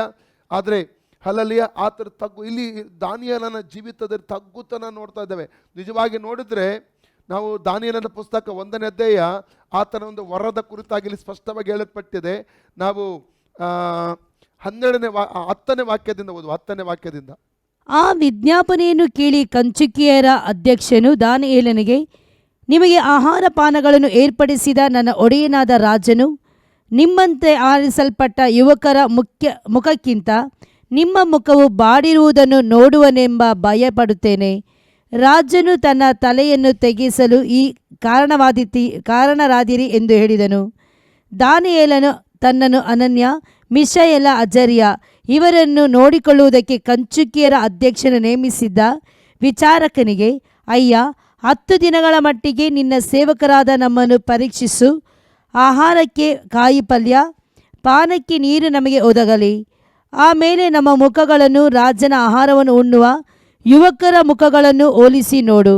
ನೋಡಿದಕ್ಕೆ ತಕ್ಕ ಹಾಗೆ ನಿನ್ನ ಸೇವಕರಿಗೆ ನಡೆಸು ಎಂದು ಭಿನ್ನಯಿಸಲು ಅವನು ಅವರ ಭಿನ್ನಯಕ್ಕೆ ಒಪ್ಪಿ 10 ದಿನ ಪರೀಕ್ಷಿಸಿದನು. ಅವರು 10 ದಿನಗಳ ಮೇಲೆ ರಾಜನ ಆಹಾರವನ್ನು ಉಣ್ಣುತ್ತಿದ್ದ ಸಕಲ ಯುವಕರಿಗಿಂತ ಸುಂದರರಾಗಿಯೂ ಪುಷ್ಟರಾಗಿಯೂ ಕಾಣಿಸಿದರು. ಅಂದಿನಿಂದ ವಿಚಾರಕನು ಅವರಿಗೆ ನೇಮಕವಾದ ಭೋಜನ ಪದಾರ್ಥಗಳನ್ನು, ಅವರು ಕುಡಿಯಬೇಕಾದ ದ್ರಾಕ್ಷಾರಸವನ್ನು ತೆಗೆದಿಟ್ಟು ಕಾಯಿ ಪಲ್ಯಗಳನ್ನು ಕೊಡುತ್ತಾ ಬಂದನು. ಹೀಗಿರಲು ದೇವರು ಆ 4 ಮಂದಿ ಯುವಕರಿಗೆ ಸಕಲ ಶಾಸ್ತ್ರಗಳಲ್ಲಿಯೂ ವಿದ್ಯೆಗಳಲ್ಲಿಯೂ ಜ್ಞಾನ ವಿವೇಕಗಳನ್ನು ದಯಪಾಲಿಸಿದನು. ದಾನಿಯೇಲನು ಸಮಸ್ತ ಸ್ವಪ್ನಗಳನ್ನು ದಿವ್ಯ ದರ್ಶನಗಳನ್ನು ಗ್ರಹಿಸುವುದರಲ್ಲಿ ಪ್ರವೀಣನಾದನು. ರಾಜನು ನೇಮಿಸಿದ ಕಾಲವು ಕಳೆದು ಯುವಕರನ್ನು ಸನ್ನಿಧಿಗೆ ತರತಕ್ಕ ಸಮಯವು ಬಂದಾಗ ಕಂಚುಕಿಯರ ಅಧ್ಯಕ್ಷನು ಅವರನ್ನು ನೆಬೂಕದ್ನೆಚ್ಚರನ ಸಮ್ಮುಖಕ್ಕೆ ಕರೆತಂದನು. ರಾಜನು ಅವರ ಸಂಗಡ ಮಾತನಾಡುವಾಗ ಆ ಸಮಸ್ತ ಯುವಕರಲ್ಲಿ ದಾನಿಯೇಲ, ಅನನ್ಯ, ಮಿಶಾಯೇಲ, ಅಜರ್ಯ ಇವರ ಹಾಗೆ ಯಾರೂ ಕಂಡು ಬರಲಿಲ್ಲ. ಆದ ಕಾರಣ ಅವರು ರಾಜನ ಸನ್ನಿಧಿ ಸೇವಕರಾದರು. ನೋಡಿ, ಇಷ್ಟು ದೊಡ್ಡ ವ್ಯಕ್ತಿ ಇವನು. ನಾನು ಕಳೆದ ದಿವಸದಲ್ಲಿ ನಾನು ಗಮನಿಸಿರುವಂಥ ಒಂದು ಸತ್ಯ ಏನು ಗೊತ್ತುಂಟ, ಈ ನಮ್ಮ ದೇಶದಲ್ಲಿ ಈ ಒಂದು ಡಿಪಾರ್ಟ್ಮೆಂಟ್ ಇದೆ, IB ಡಿಪಾರ್ಟ್ಮೆಂಟ್, ಇಂಟೆಲಿಜೆಂಟ್ ಬ್ಯೂರೋ ಎಂಬುದಾಗಿ. ಇವರು ಒಳ ದೇಶದಲ್ಲಿ ಏನಾದರೂ ಅಪಾಯಕರವಾದ ಸಂಗತಿ ಇದ್ದರೆ ಅವರು ಸರ್ಕಾರಕ್ಕೆ ಎಚ್ಚರಿಕೆ ಕೊಡ್ತಾರೆ. ಗುಪ್ತವಾದ ಏನಾದರೂ ಅಪಾಯಗಳು ಇಂಥದ್ದಿದ್ದರೆ ಅವರು ತಿಳಿಸುತ್ತಾರೆ, ಅವರು ಸರ್ವೆ ಮಾಡ್ತಾರೆ, ಎಲ್ಲ ಕಡೆ ನೋಡ್ತಾರೆ, ಇದೆಲ್ಲ ಇರ್ತದೆ. ಆದರೆ ಒಬ್ಬ IB ಅಧಿಕಾರಿ ಅಥವಾ ಒಬ್ಬ CBI ಅಧಿಕಾರಿ ಆಗಿರ್ಬೋದು, ಅವರು ತಾವು ಕಂಡುಹಿಡಿದಂಥ ವಿಷಯಗಳು, ತನಗೆ ಹಿಡಿದಂಥ ಸಂಗತಿಗಳನ್ನು ಅವರು ಯಾವತ್ತೂ ಫೇಸ್ಬುಕ್ಕಲ್ಲಿ ಹಾಕಿದ್ದು ನಾನು ನೋಡಲೇ ಇಲ್ಲ. ಅವರು ದೇಶಕ್ಕಾಗಿ ಜೀವ ಕೊಡಲಿಕ್ಕೆ ರೆಡಿ ಇರ್ತಾರೆ. ಅಷ್ಟು ದೇಶದ ಮೇಲೆ ಅವರಿಗೆ ಅಭಿಮಾನ ಇರ್ತದೆ, ದೇಶದ ಮೇಲೆ ಅವರಿಗೆ ಪ್ರೀತಿ ಇರ್ತದೆ. ದೇಶಕ್ಕಾಗಿ ಅವರು, ದೇಶದ ಒಳ್ಳೆಯ ಕಾರ್ಯಕ್ಕಾಗಿ ಅವರು ಜೀವ ಕೊಡಲಿಕ್ಕೆ ರೆಡಿ ಇರ್ತಾರೆ. ಅಲ್ಲ, ಒಂದು ದಿವಸ ಅವರು ಮಾಡಿದ ಕಾರ್ಯ ಫೇಸ್ಬುಕ್ಕಲ್ಲಾಗಲಿ ಅಥವಾ ವಾಟ್ಸಪ್ಪಲ್ಲಿ, ಸೋಷಿಯಲ್ ಮೀಡಿಯಾದಲ್ಲಾಗಲಿ ಹಾಕಿದಂಥದ್ದನ್ನು ನಾವು ಕಾಣುವುದೇ ಇಲ್ಲ. ಅವರ ಸಮರ್ಪಣೆ ಇಲ್ಲಿ ಕಾಣ್ತೇವೆ. ಆದರೆ ನಿಜ ಪ್ರವಾದಿಗಳು ಇದ್ದರೆ ಅವರು ಕೊಚ್ಚಿಕೊಳ್ಳುವುದೇ ತಮ್ಮ ತಗ್ಗಿಸಿಕೊಳ್ತಾರೆ. ಯಾವಾಗಲೂ ತಗ್ಗುತ್ತಾನೆ ಇರ್ತದೆ. ನಾನು ಕಡಿಮೆ. ಸಾನಿಕೆಯವನು ಏನು ಹೇಳಿದ? ಜಾನ್ ಚಾಪ್ಟರ್ 3:30, ಆತನು ವೃದ್ಧಿಯಾಗಬೇಕು, ನಾನು ಕಡಿಮೆಯಾಗಬೇಕು ಅಂದನು. ನಾನು ಕಡಿಮೆ ಆಗಬೇಕೆಂದ. ನೋಡಿ, ನಿಜ ಪ್ರವಾದಿ ಯಾವಾಗಲೂ ಹೇಳುವುದೇನು ಗೊತ್ತುಂಟ? ನನ್ನಲ್ಲಿ ಯೇಸು ವೃದ್ಧಿ ಆಗಬೇಕು, ನಾನು ಕಡಿಮೆ ಆಗಬೇಕು. ಯೇಸು ವೃದ್ಧಿ ಆಗಬೇಕು, ನಾನು ಕಡಿಮೆ ಆಗಬೇಕು. ತಗ್ಗುತನವಾಗಿದೆ. ಪೌಲನು ಹೇಳ್ತಾನೆ ಗಲೇಷಿಯನ್ 2:20, ಗಲಾತ್ಯ 2:20ರಲ್ಲಿ, ನನ್ನನ್ನು ನಾನು ಶಿಲುಬೆಗೆ ಹಾಕಿಸಿಕೊಂಡವನಾಗಿದ್ದೇನೆ, ಈಗ ಜೀವಿಸು ನಾನಲ್ಲ, ಕ್ರಿಸ್ತನು ನನ್ನಲ್ಲಿ ಜೀವಿಸ್ತಾನೆಂಬುದಾಗಿ ಹೇಳುವಂಥದ್ದನ್ನು ಇಲ್ಲಿ ನಾವು ಕಾಣ್ತಾ ಇದ್ದೇವೆ ಪ್ರಿಯರೇ. ಹಾಗಾದರೆ ನಿಜವಾದ ಒಬ್ಬ ಪ್ರವಾದಿಯನಿಲ್ಲ ಗುಣಲಕ್ಷಣ ಏನು ಗೊತ್ತುಂಟ? ತಗ್ಗುತನ, ಅಧೀನತೆ ಎಂಬುವಂಥದ್ದು ಎಂಬ ತಿಳ್ಕೋಬೇಕು. ಆಗ ಅವರ ಈ ಗುಣಲಕ್ಷಣಗಳ ಮೂಲಕ ತಿಳ್ಕೊಳ್ತೇವೆ ನಿಜ ಪ್ರವಾದಿ ಇವತ್ತು ತಗ್ಗಿಸಿಕೊಳ್ತಾ ಇದ್ದ. ಮಾತಿನಲ್ಲಿ ತಗ್ಗುತನ ಇರ್ತದೆ, ಜೀವಿತದಲ್ಲಿ, ಕ್ರಿಯೆಯಲ್ಲಿ, ನಡತೆಯಲ್ಲಿ ಎಲ್ಲಾದಲ್ಲಿ ತಗ್ಗುತನವನ್ನು ನಾವು ಕಾಣಲಿಕ್ಕೆ ನಮಗೆ ಸಾಧ್ಯ. ಇನ್ನೂ ಅನೇಕ ವಿಷಯಗಳು ಉಂಟು, ಇಂಪಾರ್ಟೆಂಟ್ ವಿಷಯಗಳುಂಟು. ನಾಳಿನ ಸಂಚಿಕೆಯಲ್ಲಿ ನಾವು ಅದನ್ನು ಧ್ಯಾನ ಮಾಡಲಿಕ್ಕೆ ಹೋಗುತ್ತೇವೆ ಪ್ರಿಯರೇ. ಈ ಸಂದರ್ಭ ಸಮಯ ಮುಗಿದ ನಿಮಿತ್ತವಾಗಿ ನಾವೆಲ್ಲ ಕಣ್ಣು ಮುಚ್ಚಿ ನಮ್ಮ ಕರಗಳನ್ನು ಮುಂದೆ ಚಾಚಿ ನಾವು ಪ್ರಾರ್ಥನೆ ಮಾಡೋಣ. ರಿಮಾಕ ಸೆಕೆತೋ ರೊಕೊಟೋ ಲಿಮಾನ ಶಕ್ರೋತ ಲಂದ ಲೆಮೆ ಸೆಕೆತುರ. Thank you Jesus. ತಂದೆಯಾದ ದೇವರೇ, ಯೇಸುವಿನ ನಾಮದಲ್ಲಿ ಪವಿತ್ರಾತ್ಮನ ಸಹಾಯದೊಂದಿಗೆ ನಿನ್ನ ಪಾದಕ್ಕೆ ನಾವು ಬಂದಿದ್ದೇವೆ ಅಪ್ಪ. ಈ ಪ್ರಕಟಣೆ ಪುಸ್ತಕದ ಅಧ್ಯಯನವನ್ನು ಮಾಡುವಾಗೆ ನೀನು ನಮಗೆ ಸಹಾಯ ಮಾಡೋದಕ್ಕೆ ಸ್ತೋತ್ರ. ಅನೇಕ ರಹಸ್ಯ ವಿಷಯಗಳು ನಮಗೆ ವ್ಯಕ್ತಪಡಿಸ್ತಾ ಇರುವುದಕ್ಕಾಗಿ, ಪ್ರಕಟಪಡಿಸ್ತಾ ಇರುವುದಕ್ಕಾಗಿ ನಿನಗೆ ನಾನು ಸ್ತೋತ್ರವನ್ನು ಹೇಳುತ್ತೇನೆ ಸ್ವಾಮಿ. ಪ್ರತಿಯೊಬ್ಬರನ್ನು ಆಶೀರ್ವಾದ ಮಾಡಬೇಕಂತಲೇ ಕೇಳ್ಕೊಳ್ತಾ ಇದ್ದೆ ರಾಜ. ಕರ್ತನೇ, ಅನೇಕ ವಿಷಯಗಳನ್ನು ಅವರು ಕೇಳುವಾಗ ಅವರು ಅರ್ಥ ಮಾಡಿಕೊಳ್ಳಲು, ಗ್ರಹಿಸಲು ಅವ್ರಿಗೆ ಬೇಕಾದ ಜ್ಞಾನವನ್ನು ಕೊಡು. ವಿವೇಚನ ಆತ್ಮವನ್ನು ಒಬ್ಬೊಬ್ಬರಲ್ಲಿ ಬಿಡುಗಡೆ ಮಾಡಬೇಕೆಂಬುದಾಗಿ ಕರ್ತನೆ ಕೇಳ್ಕೊ. ತಪ್ಪು ಸೇವಕರನ್ನು ಕರ್ತನೆ, ತಪ್ಪು ಅಪೊಸ್ತಲರನ್ನು, ಸುಳ್ಳು ಪ್ರವಾದಿಗಳನ್ನು, ಸುಳ್ಳು ಸುವಾರ್ತಿಕರನ್ನು, ಸುಳ್ಳು ಕುರುಬರನ್ನು, ಮಾತ್ರ ಸುಳ್ಳು ಬೋಧಕರನ್ನು ಕಂಡು ಹಿಡಿಯಲು ಬೇಕಾದಂಥ ಜ್ಞಾನ ಕೊಡು. ಅಥವಾ ತಪ್ಪಾದ ವ್ಯಕ್ತಿಗಳನ್ನು ಕಂಡು ಹಿಡಿಯಲಿಕ್ಕೆ ಬೇಕಾದಂಥ ಒಂದು ವಿವೇಚನೆ ಆತ್ಮ ಒಬ್ಬೊಬ್ಬರಿಗೆ ದಯಪಾಲಿಸಿಕೊಳ್ಳಬೇಕೆಂಬುದಾಗಿ ಕರ್ತನ ನಾನು ಪ್ರಾರ್ಥನೆ ಮಾಡ್ತೇನೆ ಸ್ವಾಮಿ. ಪ್ರಾರ್ಥನೆ ಕೇಳಿ ಉತ್ತರ ಕೊಟ್ಟಿದ್ದಕ್ಕಾಗಿ ಸ್ತೋತ್ರ. ಅಲ್ಲಿ ಎಲ್ಲ ಮಹಿಮೆ ಸಸ್ತನೆ ಯೇಸುವಿನ ಹೆಸರಲ್ಲಿ ತಂದೆಯೇ, amen. Praise the Lord. God bless you.